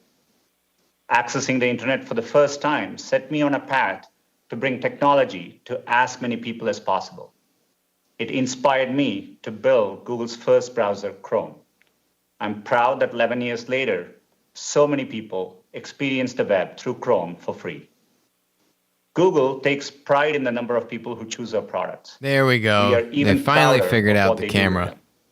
From the 140 million students and teachers using G Suite for education to stay connected during the pandemic. Oh, To the look at his 5 million eyes. You can see him Americans looking gaining down and digital reading the skills script. To grow with Google. To all the people who turn to Google for help, from finding the fastest route home to learning how to cook a new dish on YouTube. Google's work would not be possible without the long tradition of American innovation, and we are proud to contribute to its future. We employ more than 75,000 people in the US across 26 states.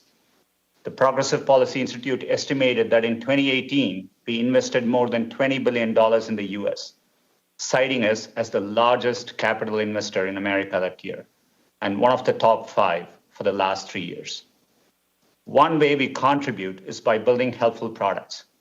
Research found that free services like search, Gmail, Maps, and Photos provide thousands of dollars a year in value to the average American. And many are small businesses using our digital tools to grow. Stone Dimensions, a family-owned stone company in Pewaukee, Wisconsin, uses Google My Business to draw more customers. Gills Appliances, a family-owned appliance store in Bristol, Rhode Island, credits Google Analytics with helping them reach customers online during the pandemic. Nearly 1/3 of small business owners say that without digital tools, they would have had to close all or part of their business during COVID. Another way we contribute is by being among the world's biggest investors in research and development.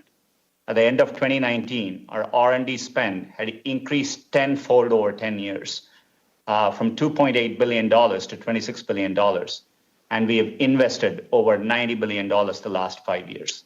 Our engineers are helping America remain a global leader in emerging technologies like artificial intelligence, self-driving cars, and quantum computing. Just as America's technology leadership is not inevitable, Google's continued success is not guaranteed. New competitors emerge every day, and today users have more access to information than ever before. Competition drives us to innovate, and it also leads to better products, lower choices, and more choices for everyone. For example, competition helped lower online advertising costs by 40% over the last decade, with savings passed down to consumers. Open platforms like Android also support the innovation of others. Using Android, thousands of mobile operators build and sell their own devices without paying any licensing fees to us.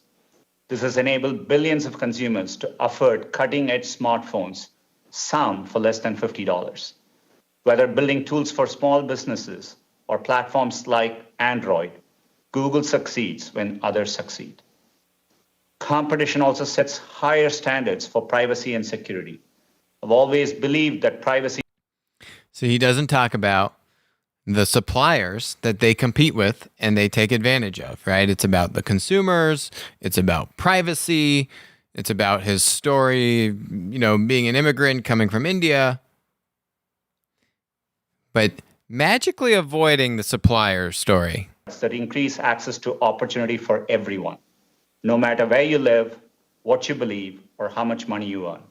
We are committed to doing this responsibly in partnership with lawmakers to ensure every American has access to the incredible opportunity technology creates.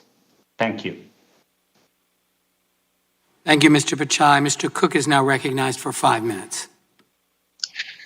Chairman Cicilline and Nadler, Ranking Members Sensenbrenner and Jordan, members of the subcommittee, thank you for the opportunity to offer testimony. Before I begin, I want to recognize the life and legacy of John Lewis. I join you in mourning not only a hero, but someone I knew personally, whose example inspires and guides me still. Every American owes John Lewis a debt, and I feel fortunate to hail from a state and a country that benefited so profoundly from his leadership. My name is Tim Cook. I've been Apple's CEO since 2011, Actually, and Tim I'm a proud Apple. employee of this uniquely American company since 1998. At Apple, we make ourselves a promise and our customers a promise. It's a promise that we'll only build things that make us proud. As Steve put it, we only make things that we'd recommend to our family and friends. You can try to define this difference in a lot of ways. You can call it the seamless integration of hardware and software. You can call it simplicity of design or a great ecosystem. All of those things are true. But if you want to put it simply, products like iPhone just work. When customers consistently give iPhone a 99% satisfaction rating, that's the message they're sending about the user experience. But we also know that customers have a lot of choices and that our products face fierce competition. Companies like Samsung, LG, Huawei, and Google have built successful businesses with different approaches. We're okay with that. Our goal is the best, is it not pronounced the most. Samsung? In fact, or we don't Samsung? have a dominant share in any market or in any product category where we do business. What does motivate us is that timeless drive to build new things that we're proud to show our users. We focus relentlessly on those innovations, on deepening core principles like privacy and security, and on creating new features. In 2008, we introduced a new feature of the iPhone called the App Store. Launched with 500 apps, which seemed like a lot at the time, the App Store provided a safe and trusted way for users to get more out of their phone. We knew the distribution options for software developers at the time didn't work well. Brick and mortar stores charged high fees and had limited reach. Physical media Steve like Jobs did CDs not want to had to be launch the App shipped Store, and were by the way. hard to update. From the beginning, the App Store was a revolutionary alternative. App Store developers set prices for their apps and never pay for shelf space. We provide every developer with cutting-edge tools like compilers, programming languages, and more than 150,000 essential software building blocks called APIs. The App Store guidelines ensure a high-quality, reliable, and secure user experience. They are transparent and applied equally to every developer. For the vast majority of apps, developers keep 100% of the money they make. The only apps that are subject to a commission are those where the developer acquires a customer on an Apple device and where the features or services would be experienced and consumed on an Apple device. In the App Store's more than 10-year history, we have never raised the commission or added a single fee. In fact, we've reduced it for subscriptions and exempted additional categories of apps. I like I'm here how he's today addressing this because head on. scrutiny is reasonable and appropriate. We approach this process with respect and humility, but we make no concession on the facts. What began as 500 apps is now more than 1.7 million, only 60 of which are Apple software. If Apple is a gatekeeper, What we've done is open the gate wider. We want to get every app we can on the store, not keep them off. The App Store's economic contributions are significant. The ecosystem is responsible for 1.9 million jobs in all 50 states, and it facilitated $138 billion in commerce in the U.S. in 2019 alone. I share the committee's belief that competition promotes innovation, that it makes space for the next great idea, and that it gives consumers more choices. Since Apple was founded, these things have defined us. The first Mac brought opportunity and possibility into the home. The iPod helped musicians and artists to share their creations and be paid fairly for it. This legacy does much more than make us proud. Oh, where'd you go, Tim? It inspires us to work tirelessly to make sure tomorrow will be even better than today. Thank you very much. I look forward to responding to your questions. Thank you, Mr. Cook. Mr. Zuckerberg is now recognized for 5 minutes. I think Apple is the least to worry about. I want to add my voice to those honoring Congressman And I like how John Tim Lewis went head and on. his service to our country. America has lost a real hero who never stopped fighting for the rights of every person. Chairman Cicilline, Ranking Member Sensenbrenner, and members of the subcommittee, thank you for the opportunity to testify. The tech industry is an American success story. The products we build have changed the world and improved people's lives. Our industry is one of the ways that America shares its values with the world and one of our greatest economic and cultural exports. Facebook is part of this story. We started with an idea to give people the power to share and connect, and we've built services that billions of people find useful.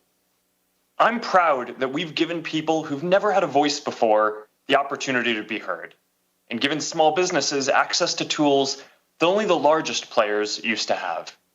Since COVID emerged, Where did Jeff go? I'm proud that people have used our Oh, there he services is. to stay in touch with friends and family who they can't be with in person, and to keep their small businesses running online when physical stores are closed. I believe that Facebook and the US tech industry are a force for innovation and empowering people, but I recognize that there are concerns about the size and power of tech companies. Our services are about connection, and our business model is advertising, and we face intense competition in both. Many of our competitors have hundreds of millions or billions of users. Some are upstarts, but others are gatekeepers with the power to decide if we can even release our apps in their app stores to compete with them. In many areas, Google, Apple. we're behind our competitors. The most popular messaging service in the US is iMessage. The fastest growing app is TikTok. The most popular Knew he was app going to for mention video TikTok. is YouTube. The fastest growing ads platform is Amazon. The largest ads platform Calling out the other is people Google. on the call. And for every dollar spent on advertising in the US, less than 10 cents is spent with us. We're here to talk about online platforms, but I think the true nature of competition is much broader. When Google bought YouTube, they could compete against the dominant player in video, which was the cable industry. When Amazon bought Whole Foods, they could compete against Kroger's and Walmart. When Facebook bought WhatsApp, we could compete against telcos who used to charge 10 cents a text message, but not anymore. Now people can watch video, get groceries delivered, and send private messages for free. Very convenient way to look at the world, Zucky. Created all the time, all over the world. And history shows that if we don't keep innovating, someone will replace every company here today. And that change can often happen faster than you expect. Of the 10 most valuable companies a decade ago, only 3 still make that list today. And if you look at where the top technology companies come from, a decade ago the vast majority were American. Today, almost half are Chinese. Aside from competition, there are other serious issues related to the internet, including questions about elections, harmful content, and privacy. And while these are not antitrust issues and are not specifically the topic of today's hearing, I recognize that we are often at the center of these discussions. We build platforms for sharing ideas, and important debates play out across our services. I believe that this ultimately leads to more progress, but it means we often find ourselves in the middle of deep disagreements about social issues and high-stakes elections. I personally don't believe that private companies should be making so many decisions about these issues by themselves. And that's why last year, I made the case that there needs to be new regulation for the internet. Facebook stands for a set of basic principles: giving people voice and economic opportunity, keeping people safe, upholding democratic traditions like freedom of expression and voting, and enabling an open and competitive marketplace. These are fundamental values for most of us, but not for everyone in the world. Not for every company we compete with or the countries they represent. And as China. global competition increases, there is no guarantee that our values will win out. I'm proud of the services we build and how they improve people's lives. We compete hard. We compete fairly. We try to be the best. That's what I was taught matters in this country. And when we succeed, it's because we deliver great experiences that people love. Thank you, and I look forward to answering your questions. Zuckerberg was telling the truth about asking to be regulated. He did do that last June 2019. And I knew he was going to try and make this a kind of US-China thing. That is always going to benefit Facebook the most because Facebook doesn't operate in China at all. So if he can steer it there, that's a win for him. Over 85% of all online searches go through Google. Every online company in the United States depends on Google to reach users. A business may sink or swim based on Google's decisions alone. Numerous online businesses told us that Google steals their content and privileges its own sites in ways that profit Google but crush everyone else. Statement. Most businesses asked to stay anonymous due to fears that Google would retaliate against them. One entrepreneur, Brian Warner, told us his website was thriving until Google stole his content. After Google's decision, traffic to his website dropped by 80%. He had to downsize his business and lay off half his staff. He told us, and I quote, "If someone came to me with an idea for a website or a web service today, I'd tell them to run as far away from the web as possible. Launch a lawn care business or dog grooming business, something Google can't take away as soon as he or she is thriving." So my first question, Mr. Pichai, is why does Google steal content from honest businesses? Great question. Mr. Chairman, with respect, I disagree with that characterization. Just last week, I met with many small businesses. In fact, today we support 1.4 million small businesses, supporting over $385 billion in economic activity. We see many businesses thrive, particularly even during the pandemic. Businesses, an example, Kettle Kings in Texas, which sells kettlebells. They've really Mr. Pichai, expanded. I have a limited amount of time, so I don't want to interrupt you, but my question is very specific. We heard throughout this investigation that Google has stolen content to build your own business. These are consistent reports, and so your testimony that doesn't happen is really inconsistent with what we've learned during the course of the investigation. But I'll move on to a new question. Mr. Pichai, most Americans believe that when they enter a search query, that what Google shows are the most relevant results. But increasingly, Google just shows whatever is most profitable for Google, be it Google Ads or Google's own sites. And so my question, Mr. Pichai, isn't there a fundamental conflict of interest between serving users who want to access the best and most relevant information and Google's business model, which incentivizes Google to sell ads and keep users on Google's own sites? We've always focused on providing users the most relevant information, and we rely on the trust for users to come back to Google every day. In fact, a vast majority of queries in Google, we don't show ads at all, and we show ads only for a small subset of queries where the intent from users is highly commercial. For example, they may be looking for something like TV sets or so on. But Mr. Pichai, what is the value of the part that you do use the Google ads for? I mean, it's a substantial part of your business. What's the actual value? 200 billion, 300 billion? In terms of revenue, it's around 100 plus $1 billion. But that's a lot of money, Mr. Pichai. Let me move on. Really, Mr. Pichai, it's Google's business model that is the problem. Our documents show that Google evolved from a turnstile to the rest of the web to a walled garden that increasingly keeps users within its sites. Emails show that over a decade ago, Google started to fear competition from certain websites, web pages that could divert search traffic and revenue from Google. Yelp, TripAdvisor, These documents show that Expedia. Google staff discussed the proliferating threat, is how it was described, that these web pages pose to Google. Any traffic lost to other sites was a loss in revenue. One of Google's memos observed that certain websites were getting, and I quote, too much traffic. So Google decided to put an end to that. Mr. Pichai, you've been at Google since 2004. Were you involved in these discussions about the threat from vertical search? Congressman, without knowing the specifics, it's, I'm not fully clear of the context, but definitely when we look at vertical searches, it validates the competition we see. For example, when users come looking to shop online, independent studies show that over 55% of product searches originate with Amazon and over 70% originate with the major e-commerce companies.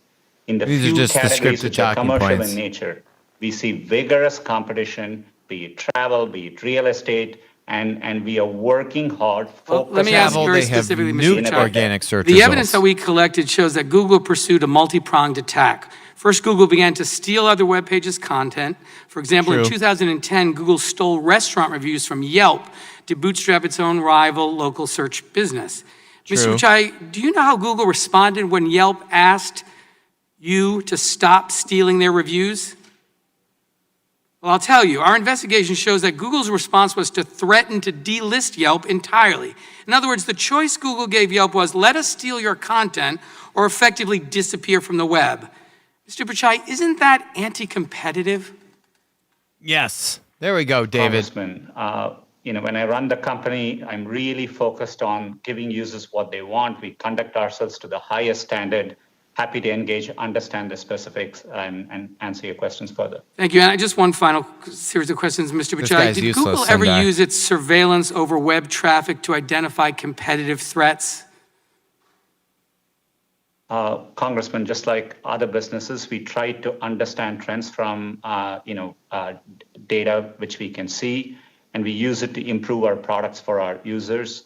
But we are really focused on improving our products, and that's how search I appreciate works. that, Mr. Pichai. Google's own documents and numerous interviews with companies affected by this conduct show that Google did just that, which is very disturbing and very anti-competitive. In addition to stealing content, Google also began to privilege its own sites. An investigative report published just yesterday found that 63% of web searches that start on Google also end somewhere on Google's own websites. And to me, that's evidence that Google is increasingly a walled garden, which keeps users on Google sites, even if Google doesn't have the most relevant information, and it's economically catastrophic for other companies online. And so my time is running out, but Mr. Pichai, I'll just end by saying the evidence seems very clear to me. As Google became the gateway to the internet, it began to abuse its power. It used its surveillance over web traffic to identify competitive threats and crush them. It has dampened innovation and new business growth, and it's dramatically increased the price of accessing users on the internet, virtually ensuring that any business that wants to be found on the web must pay Google a tax. And with that, I recognize the ranking member of the subcommittee, Mr. Sensenbrenner, for his first David. Thank you very much, Mr. Chairman. I've been in Congress 42 years. Fantastic. That's coming to an end at the end of this year. I'm breathing a sigh here we of go, relief. Jimbo. But during that period of time, during the decade of the 90s and the 00s, I was involved as chairman of the Science Committee and chairman of this committee, and trying to make the net universal, and open it up to everybody. And one of the theses that we use is the net should end up becoming basically the debate on issues, not only in our country, but throughout the world. And in exchange for that, this committee and the Congress gave internet service providers immunity, so if somebody said something defamatory in what they posted, the ISPs could not be a part of a lawsuit for defamation. Now, after hearing Mr. Jordan give a long line of censorship of conservative viewpoints, I'm concerned that the people who manage the net, and the four of you manage a big part of the net, are ending up using this as a political screen. Conservatives are consumers too. And the way the net was put together in the eyes of Congress is that everybody should be able to speak their mind. Now, Mr. Zuckerberg, Mr. Jordan's litany of censorship zeroes in on Facebook. Exactly what are your standards in, quote, filtering out political speech that maybe some people out there don't agree with? Was that a question? Congressman, thank you for the opportunity to address He's this. asking Zuckerberg. Our goal is to offer a platform for all ideas. We want to give everyone in the world a voice to share their experiences and ideas. A lot of that is day-to-day things that happen in their lives. Some of it is political. And frankly, I think that we've distinguished ourselves as one of the companies that defends free expression the most.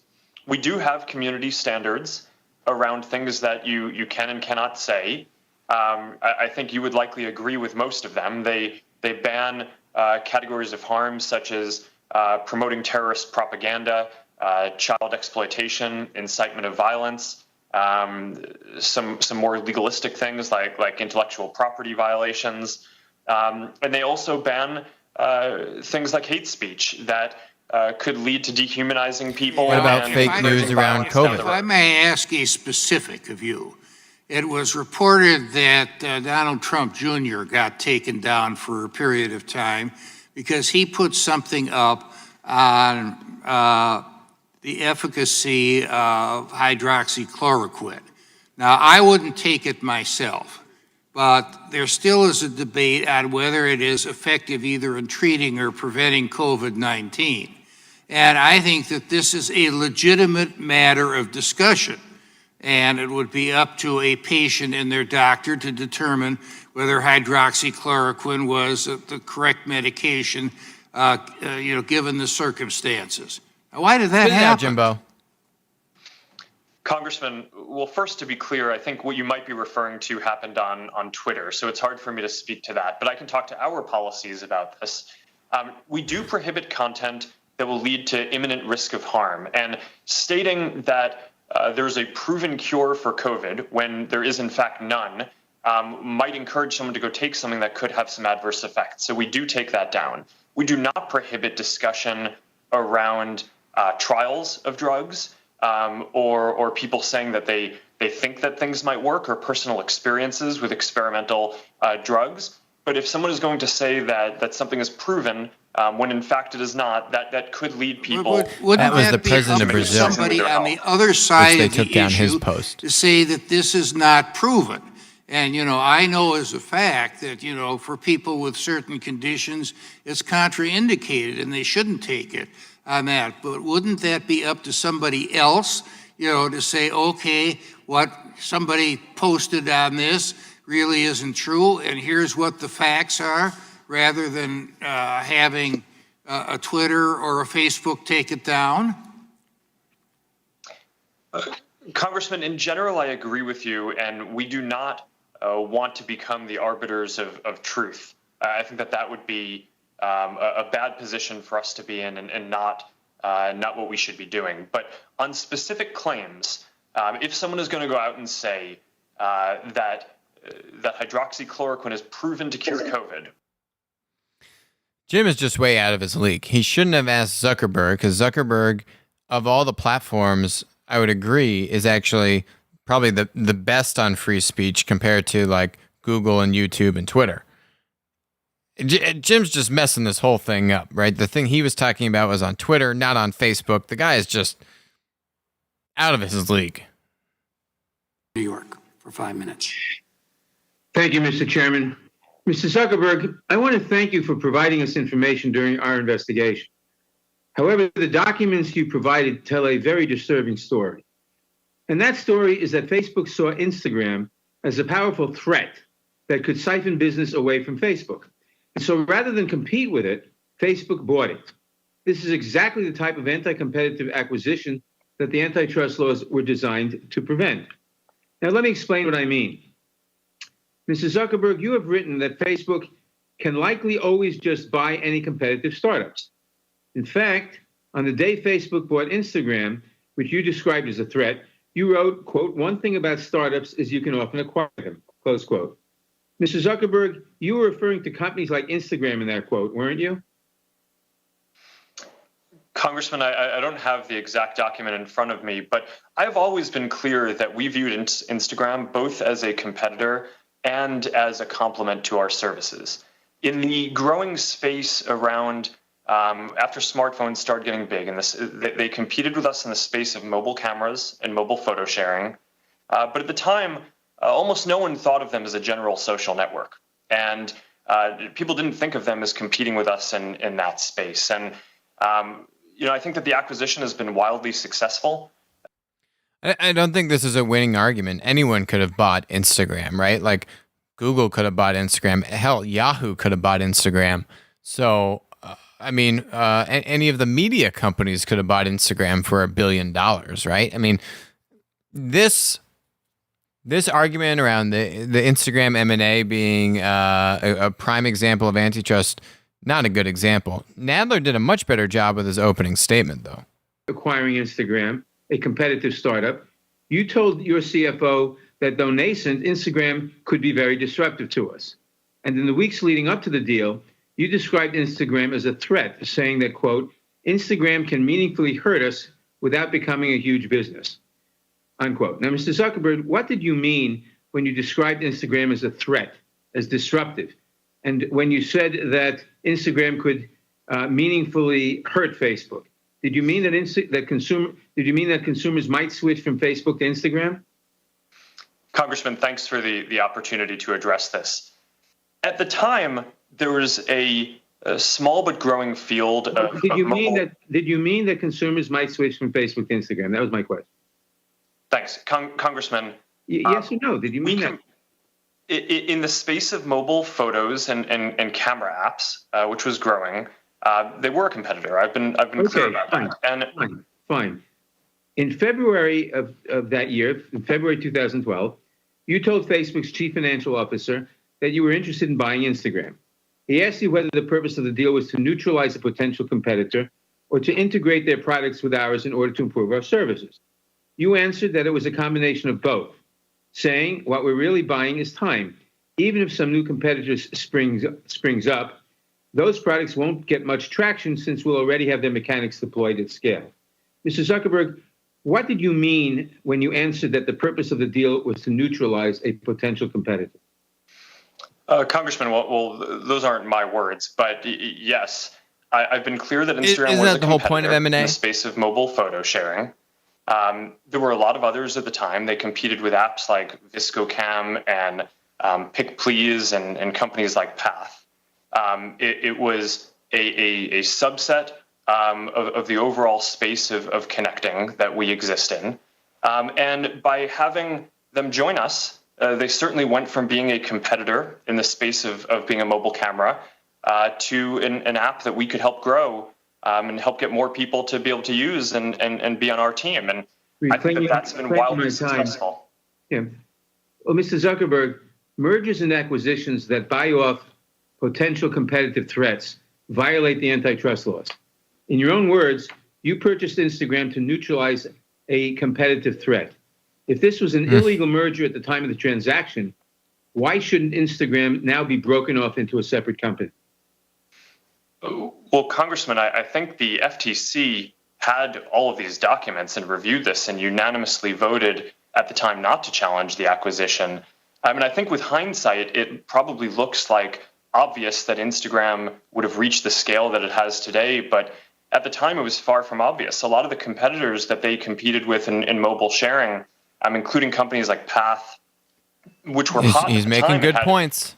Great founders and entrepreneurs running them. Dave Moore and I worked closely with him. I don't even think Path exists today. It was not a guarantee that Instagram was going to succeed. The acquisition has done wildly well, largely because not just of the founders' talent, but because we invested heavily in building up the infrastructure and promoting it and working on security and working on a lot of things around this. And I think that this has been an American success story. Well, thank you. Mr. Zuckerberg, you're making my point. In closing, Mr. Chairman, I want to end where I began.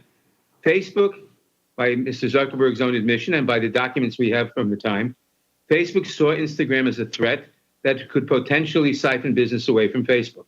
And so rather than compete with it, Facebook bought. This is just, come on, Jerry. You had a much better opening statement. I mean, come on. This is not a winning approach. They bought it for $1 billion. The thing wasn't making any money.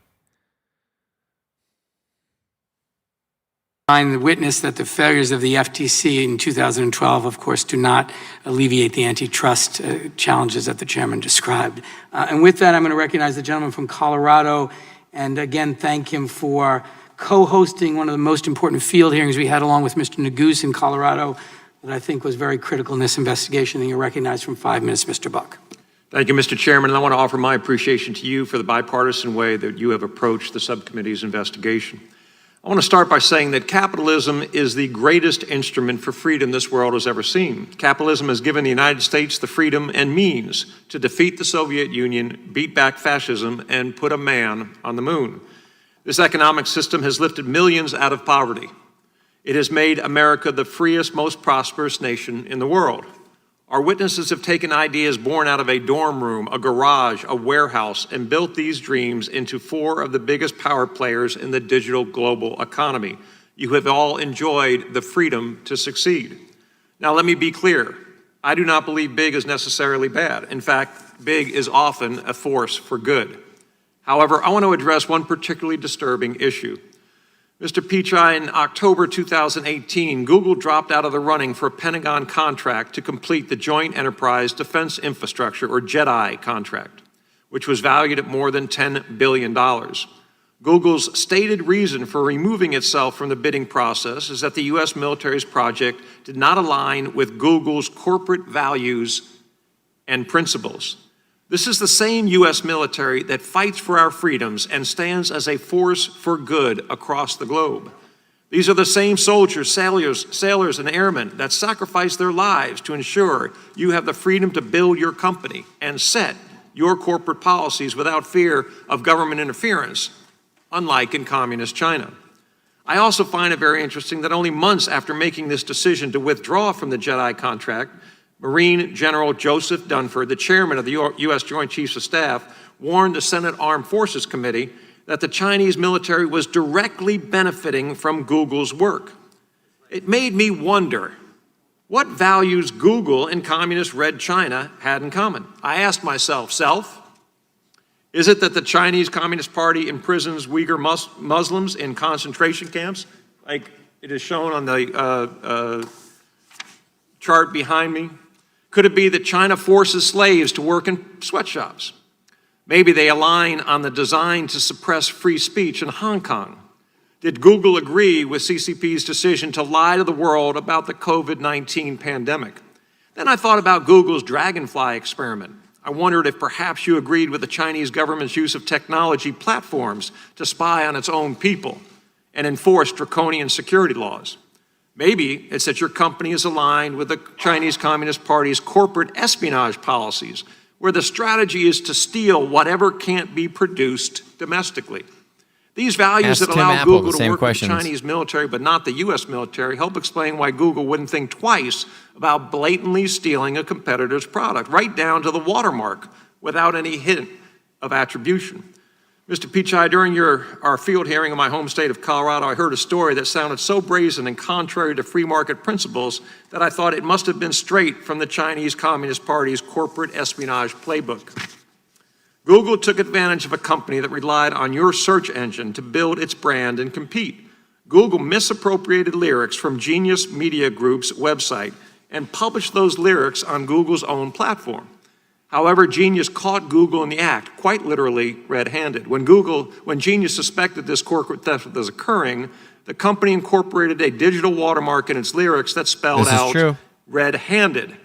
In Morse code, Google's lyric boxes contained the watermark, showing that your company stole what you couldn't or didn't want to produce yourself. After Google executives stated that they were investigating this problematic behavior, Genius created another experiment to determine the scope of the misappropriation. It turns out that out of 271 songs where the watermark was applied, 43% showed clear evidence of matching. Your company, which advertises itself as a doorway to freedom, took advantage of this small company, all but extinguishing Genius's freedom to compete. Google is supposed to connect people to information. Your corporate values once stood for freedom, a platform that let capitalism flourish and helped bring countless people across the globe out of poverty. My question to you, Mr. Pichai, do you think that Google could get away with following China's corporate espionage playbook if you didn't have a monopolistic advantage in the market? Congressman, I want to be able to address the important concerns you raised. First of all, we are proud to support the U.S. government. We recently signed a big project with the Department of Defense where we are bringing our world-class zero trust-based cybersecurity approach to help protect Pentagon networks from cybersecurity attacks. We have projects underway with the Navy, with Department of Veterans Affairs. Happy to follow up and explain more. We have a very limited presence in China. We don't offer any of our services, search, maps, Gmail, YouTube, etc. in China. And with respect to music, we license content there. He wanted to offer it there. Sundar was working on this, and Google has shuttered its program with the Department of Defense to work on autonomous tracking systems for weapons targeting systems. Explain what we do here further. Thank you. I yield back, Mr. Chairman. Thank the gentleman. I now recognize the gentleman from Georgia, Mr. Johnson, for 5 minutes.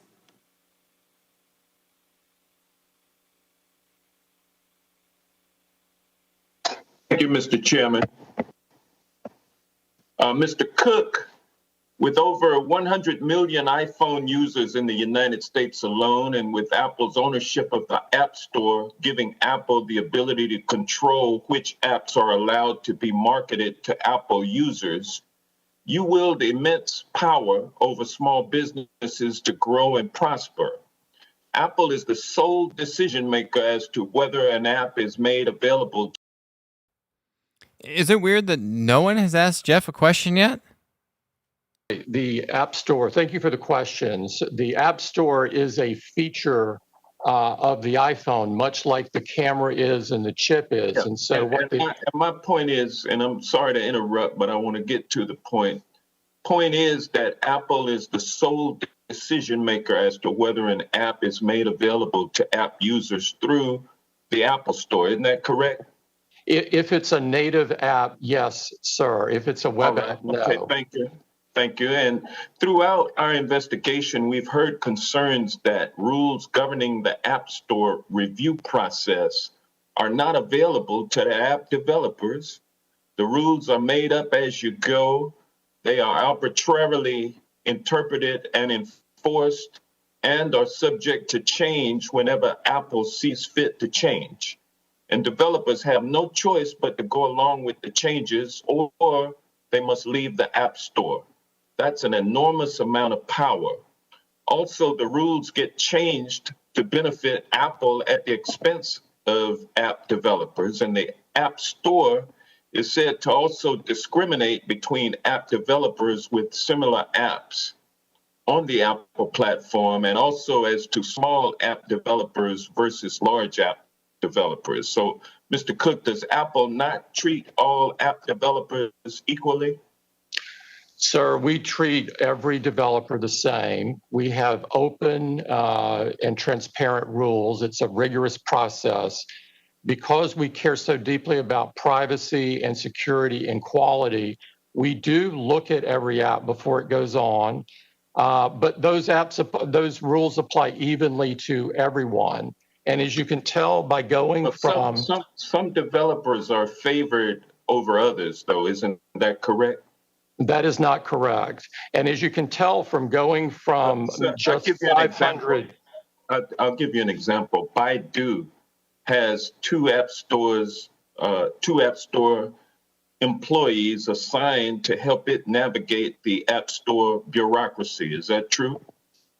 I don't know about that, sir. He is using Baidu as an example. App developers who have that same access to Apple personnel. Oh my! We do a lot of things with developers, including looking at their beta test apps, Netflix, regardless of whether they're small or large. Okay, well, let me ask you this question. Apple has negotiated exceptions to its typical 30% commission for some apps like Amazon Prime. Is a reduced commission such as the one that Amazon Prime gets available to other app developers? It's available to anyone meeting the conditions, yes. Okay, well, let me ask you this. Apple requires all app developers to use Apple's payment processing system if those developers want to sell their goods or services to Apple users through Apple's App Store. Isn't that correct? That is correct, because it's by processing payments for apps that you allow into the App Store, you collect their customer data and you use that data to inform Apple as to whether or not it would be profitable for Apple to launch a competing app. Isn't that correct? Sir, 84% of the apps are You should charged use that nothing. argument against Amazon. The remaining 16% either pay 15 or 30, depending upon the specifics. If it's in the second year of a subscription, as an example, it only pays 15%. If you look back at history... What's to stop Apple from increasing its commission to 50%? We have never increased commissions in the store since the first day it operated in 2008. There's nothing to stop you from doing so. These are Amazon questions, No, not sir, Apple I disagree questions. strongly with that. There is a competition for developers, just like there's a competition for customers. And so the competition for developers, they can write their apps for Android or Windows or Xbox or PlayStation. So we have fierce competition at the developer side and the customer side, which is essentially, it's so competitive, I would describe it as a street fight for market share in the smartphone business. Has Apple ever retaliated against or disadvantaged a developer who went public about their frustrations with the App Store? Sir, we do not retaliate or bully people. It's strongly against our company culture. The time of the gentleman has expired. The chair now recognizes the gentleman from Florida, Mr. Gates. Mr. Zuckerberg, in his written testimony, made the claim that Facebook is an American company with American values. Do any of the rest of you take a different view? That is to say that your companies don't embrace American values? Great question. It's great to see that none of you do. Mr. Pichai, I'm worried about Google's market power, how it concentrates that power, and then ultimately how it wields it.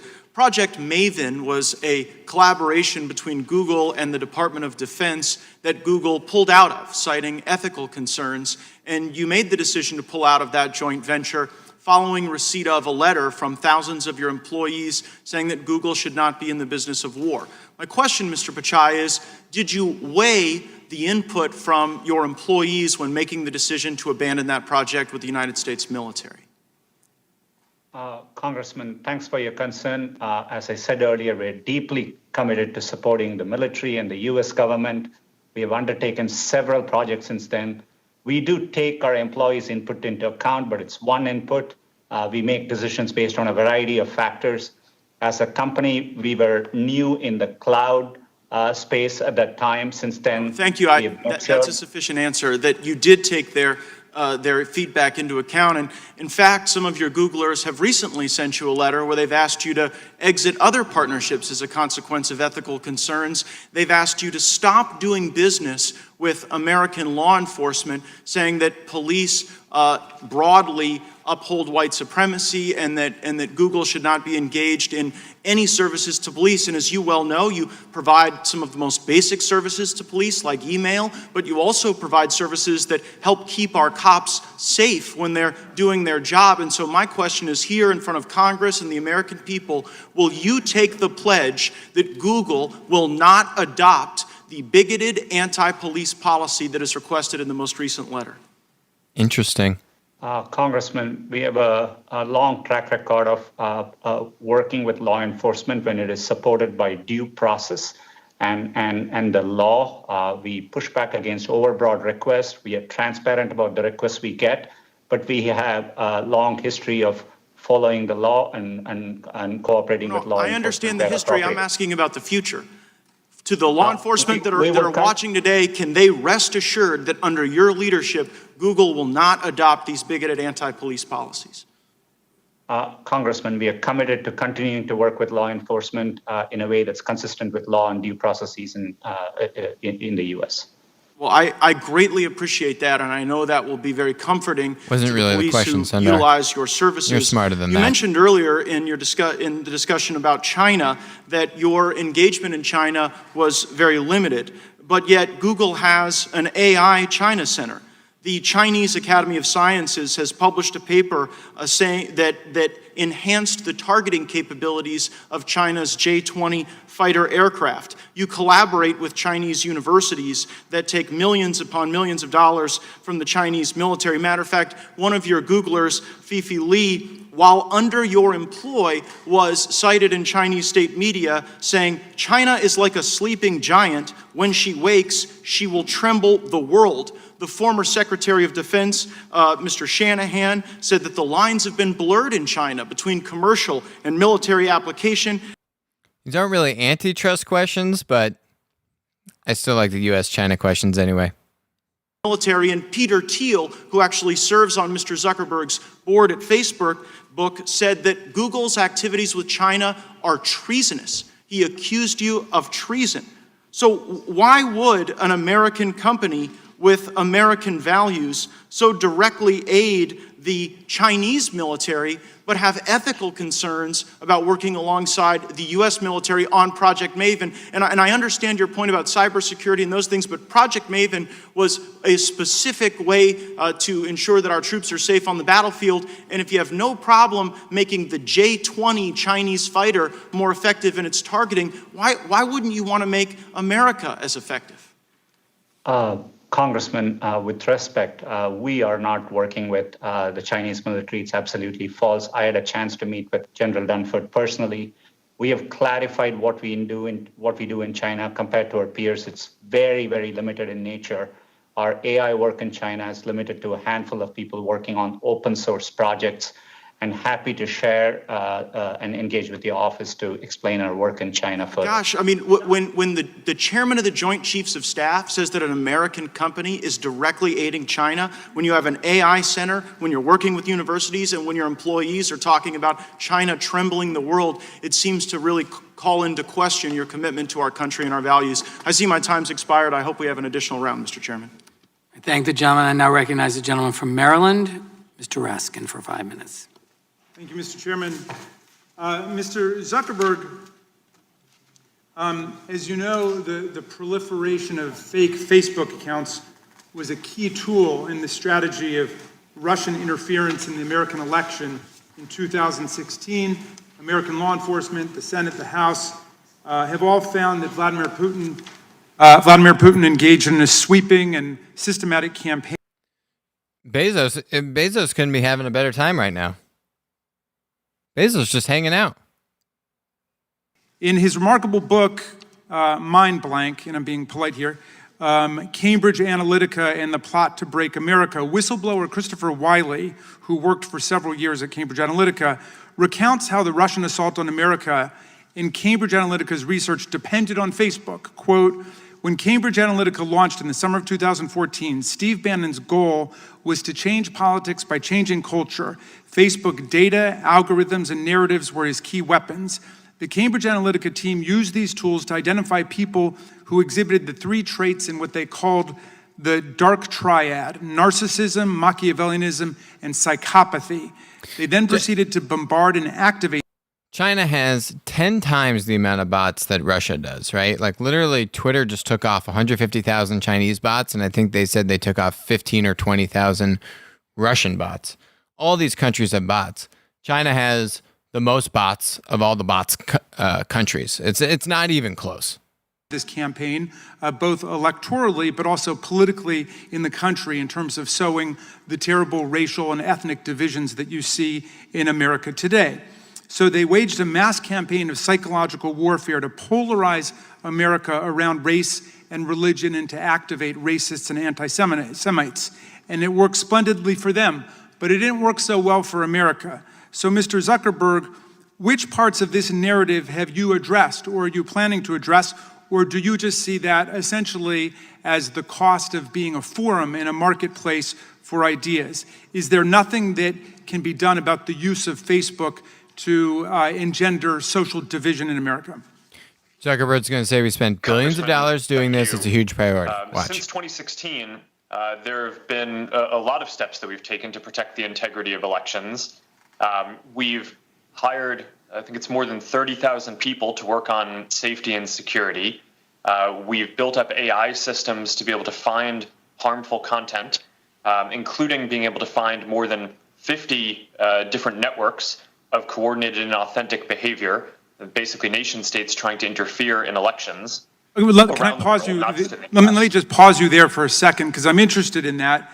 The Stop Hate for Profit campaign is a coalition that includes the Color of Change, the Anti-Defamation League, and other civil rights groups, and they're targeting Facebook right now for a boycott because of the rapid spread of hate messages online, the presence of Boogaloo and other right-wing extremist groups trying to infiltrate and disrupt Black Lives Matter protests, and the fact that alt-right, racist, and anti-Semitic content flourishes on Facebook. So they're asking you to remove these pages and essentially to join the movement for civil rights by not allowing that kind of content. Their boycotters include a lot of big companies, including Patagonia, Levi's, McDonald's, VW, Heineken, and so on. This guy just wants his clips for YouTube. But you seem not to be that moved by their campaign, and I just wonder what you think about what they're asking you to do. Congressman, thanks. We're very focused on fighting against election interference, and we're also very focused on fighting against hate speech. And our commitments to those issues and fighting them go back years before this recent movement. Since 2016, the defenses that the company has built up to help secure elections, not just in the US, but around the world, I think are some of the most advanced that any company or government has in the world now. We routinely now collaborate with law enforcement and intelligence agencies and are able to sometimes identify threats coming from other countries before governments are even able to. In terms of fighting hate, we've built really sophisticated systems. Our goal is to identify it before anyone even sees it on the platform. And we've built AI systems and, as I mentioned, have tens of thousands of people working on safety and security with the goal of getting this stuff down so that way before people even see it. And right now, we're able to proactively identify 89% of the hate speech that we take down before I think it's even seen by other people. So, I want to do better than 89%. I'd like to get that to 99%. But we have a massive investment here. We invest billions of dollars. Just my time's almost out. Can you just address the proliferation of fake accounts? I understand annually you get 6.5 billion fake accounts produced there, but in some sense you have a profit motive that's linked to that because that's what's reported to your investors, the number of accounts. Are you working zealously to try to ferret out these fake accounts that are used to spread hate and disinformation? The gentleman's time has expired, but the witness may answer the question. Congressman, absolutely. We work hard on this. We take down billions of fake accounts a year. A lot of that is just people trying to set up accounts to spam people for commercial. Jimbo, he's been the worst so far. Then I would say this guy, Jamie Raskin, he's second worst. Then probably Nadler. Nadler's opening statement was really good, but his kind of beating up Zuckerberg on Instagram M&A really didn't hit the mark. So you already know what Zuckerberg's answer is going to be. One of our witnesses. They're breaking. I guess Jeff Bezos is. Someone has a technical feed down. Technical issues. 10-minute break. 10-minute break, everyone. Let the circus continue in 10 minutes.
this House Judiciary Committee hearing with CEOs from Amazon, Apple, Google, and Facebook, discussing antitrust law and online platform market power. Taking a brief break, should be about 10 minutes. They are expected to resume shortly. We will bring you live coverage of this hearing from beginning to end here on C-SPAN 3. While we wait for the hearing to resume, we'll take you back to the beginning and some of the opening statements from the tech CEOs. Bezos, you may begin. Thank you, Chairman Cicilline, Ranking Member Sensenbrenner, and members of the subcommittee. I was born into great wealth, not monetary wealth, but instead the wealth of a loving family. A family that fostered my curiosity and encouraged me to dream big. My mom, Jackie, had me when she was a 17-year-old high school student in Albuquerque. Being pregnant in high school was not popular. The school tried to kick her out, but she was allowed to finish after my grandfather negotiated terms with the principal. She couldn't have a locker, no extracurriculars, and couldn't walk across the stage to get her diploma. She graduated.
My whole life through is all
moderation.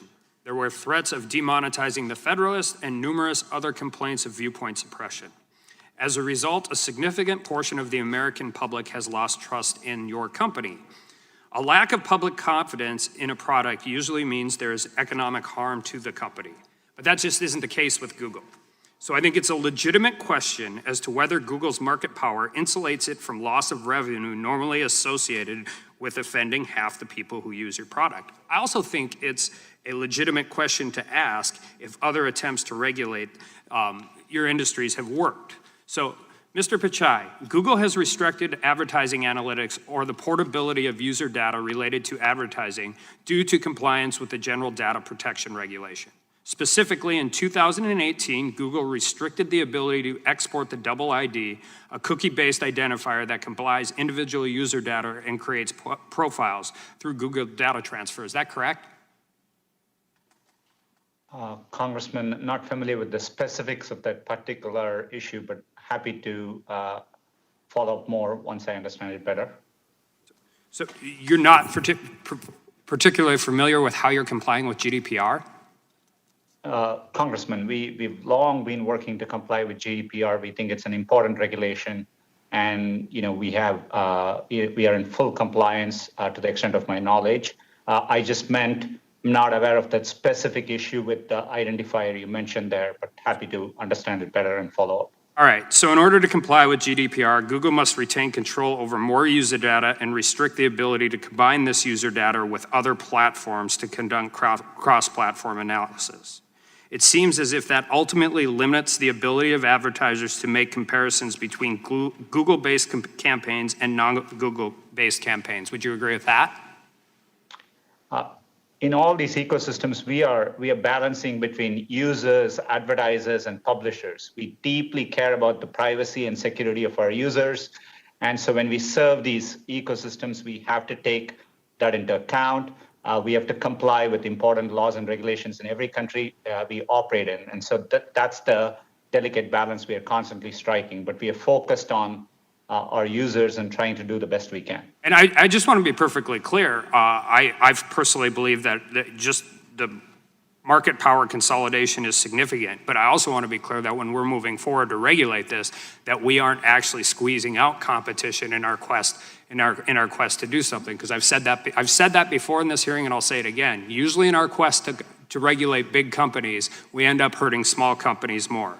And I'm a strong privacy advocate, but the consequences of GDPR have been to further entrench large established actors like Google, leading to regulatory capture that exasperates competition concerns. And Google's digital ad market share has increased since the implementation of GDPR. Do you know that to be correct? Congressman, to just give you a sense of the robust competition we see, ad prices have fallen down by 40% in the past 10 years. And in fact, in the US, advertising as a share of GDP has come down from 1.4% in 1990 to less than 1% today. So we see robust competition in the marketplace. And as I said earlier, we have to comply with regulation. We have to interpret it strictly, and we have to balance the ecosystem. But our utmost care is ensuring privacy and security of our users as we serve these markets. And I'm glad you mentioned privacy, because I would be remiss if I didn't deal with this issue because it is so relevant. And I think generally speaking, outside of the political issues and the bias associated with all of this, and this is for essentially all four of our witnesses, I think one of our bigger concerns when we talk about data and value, and that data having value and privacy, which is where people really get concerned with how the digital age is moving forward. And there are news reports that law enforcement has made increasing use of what are called geofence warrants. And these geofence warrants allow authorities to compel technology companies to disclose location records for any device in a certain area at a particular time. Court filings suggest that Google received a 1,500% increase in geofence requests from 2017 to 2018, and a 500% increase from 2018 till 2019. And so the Fourth Amendment requires probable cause and specificity, and that's not what these are. These warrants are essentially for any person in an area at a particular time, and geofence warrants require neither. So unless accompanied by particularized information and identifying a subject, geo warrants are essentially general warrants. I believe that the location information should be considered as contents of the Electronic Communications Act under the Stored Communications Act. Do you agree? Happy to understand more. We deeply care about this. Is why we issue transparency reports, because we think it's an important area for Congress to have oversight. And we recently made a change by which we automatically delete location activity after a certain period of time by default for our users. So we are happy to engage with your office, Congressman, and I'm using you because these are going on in Virginia and New York, I think, right now. But I mean, this equates for everything. I think people would be terrified to know that law enforcement could grab general warrants and get everybody's information anywhere. So it requires Congress to act, and it requires everybody that is a witness in this hearing to be willing to work too, because it is the single most important issue I think we're going to. Time of the gentleman has expired, but I believe he has a unanimous consent request. I do. I have a unanimous consent request for a Wall Street Journal article, police request for Google users' location histories face new scrutiny. Without objection. And then I have two letters. The letters are from Congressman Walden, Congresswoman McMorris Rogers. The first letter is to Mr. Cook of Apple. The second letter is to Mr. Pichai. Without objection, both may be entered into the record. I now recognize the gentlelady from Washington, Ms. Jayapal. Thank you, Mr. Chairman, and thank you all for being with us. Mr. Bezos, in July 2019, your employee, Nate Sutton, told me under oath in this committee that Amazon does not, quote, use any specific seller data when creating its own private brand product. So let me ask you, Mr. Bezos, does Amazon ever access and use third-party seller data when making business decisions? And just a yes or no will suffice, sir. I thank you for the question. I know it's an important topic, and I also want to thank you for representing us. I can't answer that question yes or no. What I can tell you is we have a policy against using seller-specific data to aid our private label business, but I can't guarantee you that that policy has never been violated. Mr. Bezos, you're probably aware that an April 2020 report in the Wall Street Journal revealed that your company does access data on third-party sellers, both by reviewing data on popular individual sellers and products and by creating tiny product categories that allowed your company to categorically access detailed seller information in a supposedly aggregate category. Do you deny that report? I'm familiar with the Wall Street Journal article that you're talking about. And we continue to look into that very carefully. I'm not yet satisfied that we've gotten to the bottom of it, and we're going to keep looking at it. Okay. It's not as easy to do as you would think, because some of the sources in the article are anonymous, but we continue to look into it. I'll take that as you're not denying that, you're looking into it. I will tell you, a former Amazon employee in third-party sales and recruitment told this committee, quote, there's a rule, but there's nobody enforcing or spot checking. They just say, don't help yourself to the data. It's a candy shop. Everyone can have access to anything they want. Do category managers have access to non-public data about third-party products and businesses? Here's what I can tell you. We do have certain safeguards in place. We train people on the policy. We expect people to follow that policy the same way we would any other. It's a voluntary policy. As far as I'm aware, no other retailer limits their use of data at all. There's no actual enforcement. There's no actual enforcement of that policy. So it's voluntary and there's no actual enforcement. So maybe that answers my... Sorry. No, I think I may have misspoke. I'm trying to say that the fact that we have such a policy is voluntary. I think no other retailer even has such a policy. Okay. Well, our that's enforcement of that policy. We would treat that like any internal policy, and if we found that someone violated it, we would take action against them. Well, there's numerous reports, and the committee has conducted interviews with former employees who confirm that there are employees who do have access to that data and are using it. And so my next question was going to be, if you thought you were actually enforcing these rules, do you think that that's working? And again, I would just say that there's credible reporting that's documented breaches of these rules that you have put into place. And the committee has interviewed employees that typically say that these breaches typically occur. Let's talk about aggregate data for a minute. Your rules do allow for you to access combined data on a product when there are only one or two sellers in the marketplace, correct? Yes, aggregate data is allowed under our policies. That is correct. Okay.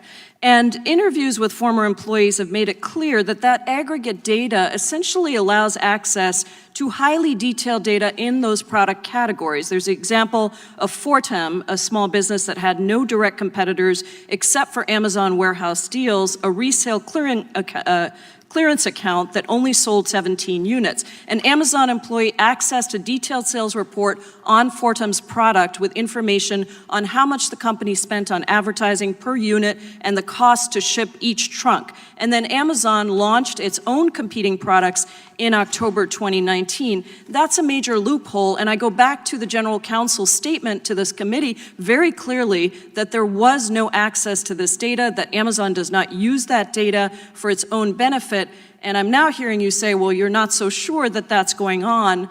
And the issue that we're concerned with here is very simple.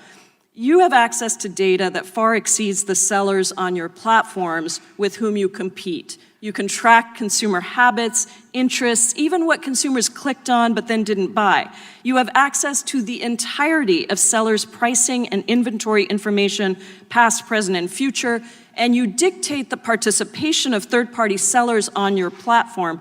So you can set the rules of the game for your competitors, but not actually follow those same rules for yourself. Do you think that's fair to the mom-and-pop third-party businesses who are trying to sell on your platform? I appreciate that question, and I like it a lot because I really want a chance to address that. I'm very proud of what we've done for third-party sellers on this platform. We started our third-party platform 20 years ago, and we had zero sellers on it. The question I'm asking, I'm so sorry, my time is expiring, and the question I wanted to ask you is that you have access to data that your competitors do not have. So you might allow third-party sellers onto your platform, but if you're continuously monitoring the data to make sure that they're never going to get big enough that they can compete with you, that is actually the concern that the committee has. And, you know, I think your company started in my district. I want to thank you for that. I want to thank you for the work that you've done and say that the whole goal of this committee's work is to make sure that there are more Amazons, that there are more Apples, that there are more companies that get to innovate and small businesses get to thrive. And that is what we're trying to get at. That is why we need to regulate these marketplaces so that no company has a platform so dominant that it is essentially a monopoly. Thank you, Mr. Chairman. I yield back. Time of the gentlelady has expired. I just want to remind the witnesses we appreciate the gratitude for the questions and your description of them as good questions. Wow. Pramila did a fantastic job focusing only on sellers with Amazon, focusing on them competing with their sellers unfairly, giving specific examples, not even talking about the consumer, getting Jeff Bezos to admit that they have a policy to not use the data to compete against their sellers, but it's not fully enforced and they still don't know who has broken that rule or not, and they're still, quote, looking into it. Signed, sealed, delivered.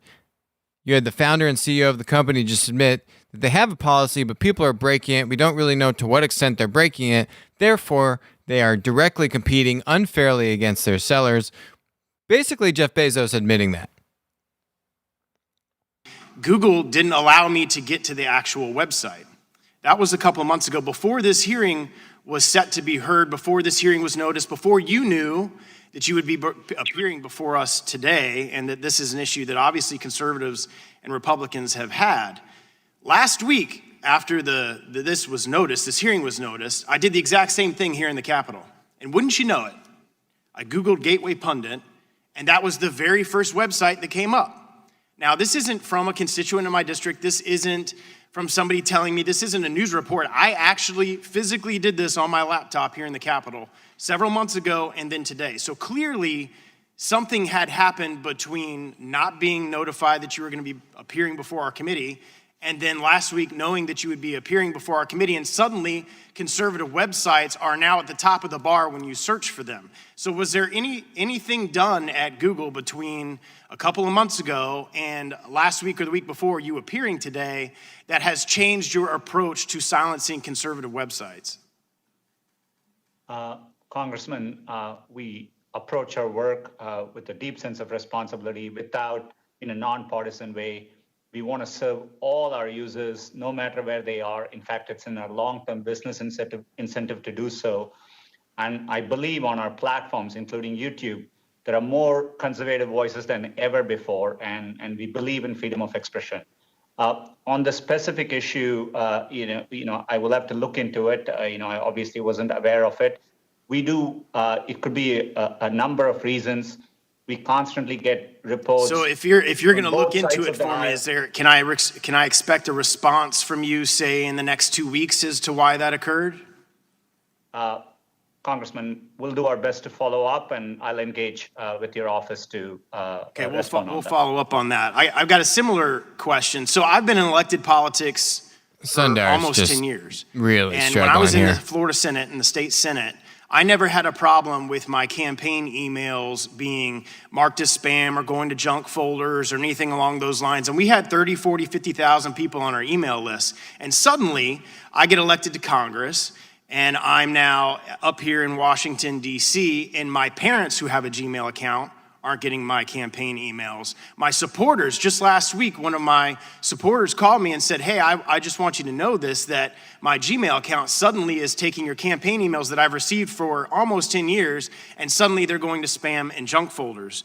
This appears to only be happening to conservative Republicans. I don't see anything in the news or anything in the press or other members on the other side of the aisle talking about their campaign emails getting thrown into junk folders in Gmail. So my question is why is this only happening to Republicans? And it's a fact, it's happening because I can have my supporters testify that they've received my emails for 8 years, 9 years, and suddenly this last year, all of their Gmail, my campaign emails in their Gmail are going to their spam folder. So if you could give me some clarification on that, I would appreciate it.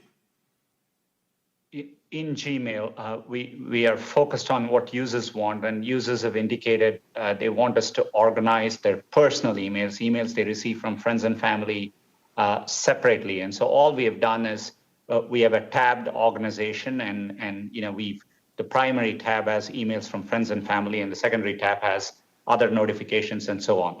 These things are applied. It was my father who was not receiving now my campaign emails. So clearly that familial thing that you're talking about didn't apply to my emails. Our systems probably are not able to understand that that it's your father. Obviously, we don't have that context there. We just apply it neutrally across all organizations Well, what assurances can you give me that there's? My time's short. One last question. What assurances can you give me that any bias amongst your employees isn't influencing your spam folder algorithms?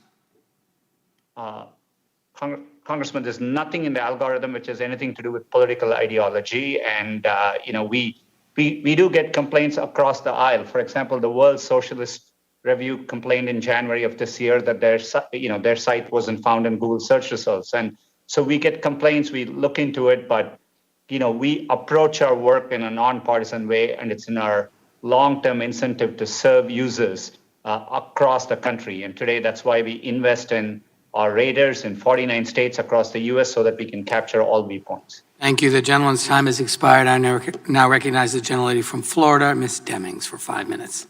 Thank you so much, Mr. Chairman. And let me just say, just for the record, I'm a Democrat from Florida, and I've had heard complaints about my emails going into spam as well. And I'm sure other Democratic members have had the same experiences, unfortunately. Mr. Pakai, in 2007, Google purchased DoubleClick, the leading provider of certain advertising tools. Is that correct?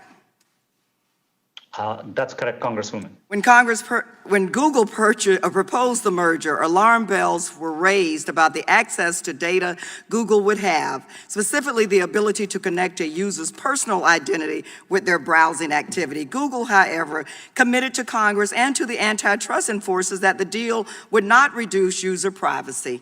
Google chief legal advisor testified before the Senate Antitrust Subcommittee that Google wouldn't be able to merge this data even if it wanted to, given contractual restrictions.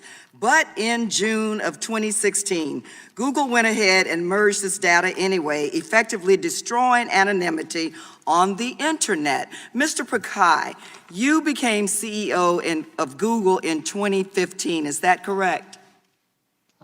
That's right. Okay, and this change was made in 2016, is that correct? That's my understanding. Okay, thank you for that. Did you sign off on this decision to combine the sets of data with that Google had told Congress would be kept separate? Congresswoman, any changes we made, Mr. Pakai, with all due respect, please, did you sign off on the decision or not? I review at a high level all important decisions we make. We deeply care about privacy and security of our users. So you signed off on the decision? User consent for. Okay, you signed off on the decision.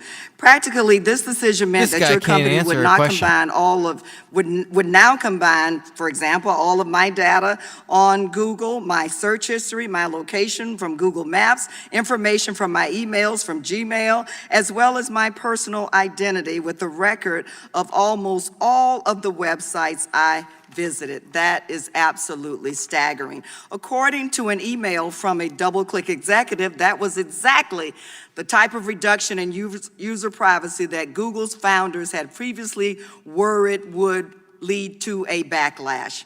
And I quote, "They were unwavering on the policy due to philosophical reasons, which is Larry and Sergey's fundamentally not wanting users associated with a cross-site cookie.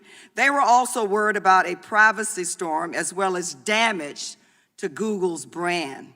So in 2007, Google's founders feared making this change because they knew it would upset their users. But in 2016, Google didn't seem to care. Mr. Pakai, isn't it true that what changed between 2007 and 2016 is that Google gained enormous market power?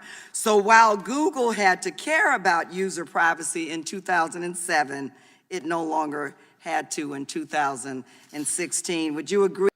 She's on the privacy red herring here. I mean, oof. We had the congresswoman from D.C. is, let's see, what's her name here? Pramila? I was just tweeting at her.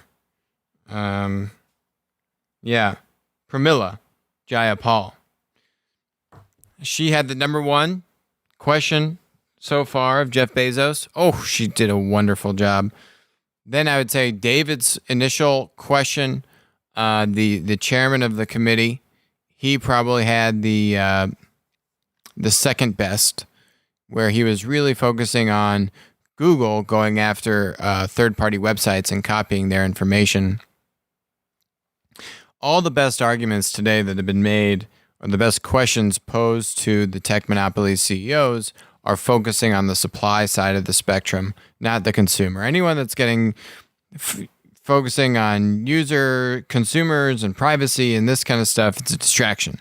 The supply side arguments here are impenetrable if you just stick with them. And the antitrust laws and the precedent that we have in place in the United States is actually plenty sufficient to apply to these being an antitrust case, right? With the seller, the producer being considered a customer of the platform, all the antitrust precedent that we have in the United States actually applies just fine. So unfortunately, I do have a job, and I'm going to have to stop our coverage of today's tech CEOs getting pseudo-grilled. But hey, you know what? Honestly, I'm pleasantly surprised. And a few of these Congress folks actually, have done a better job than I would have thought, focusing singularly on platforms taking advantage of supply on producers. So that's it for us today. Winner take all. Thanks for joining. You can continue to watch the stream on, YouTube or something like that. I'll talk to you later.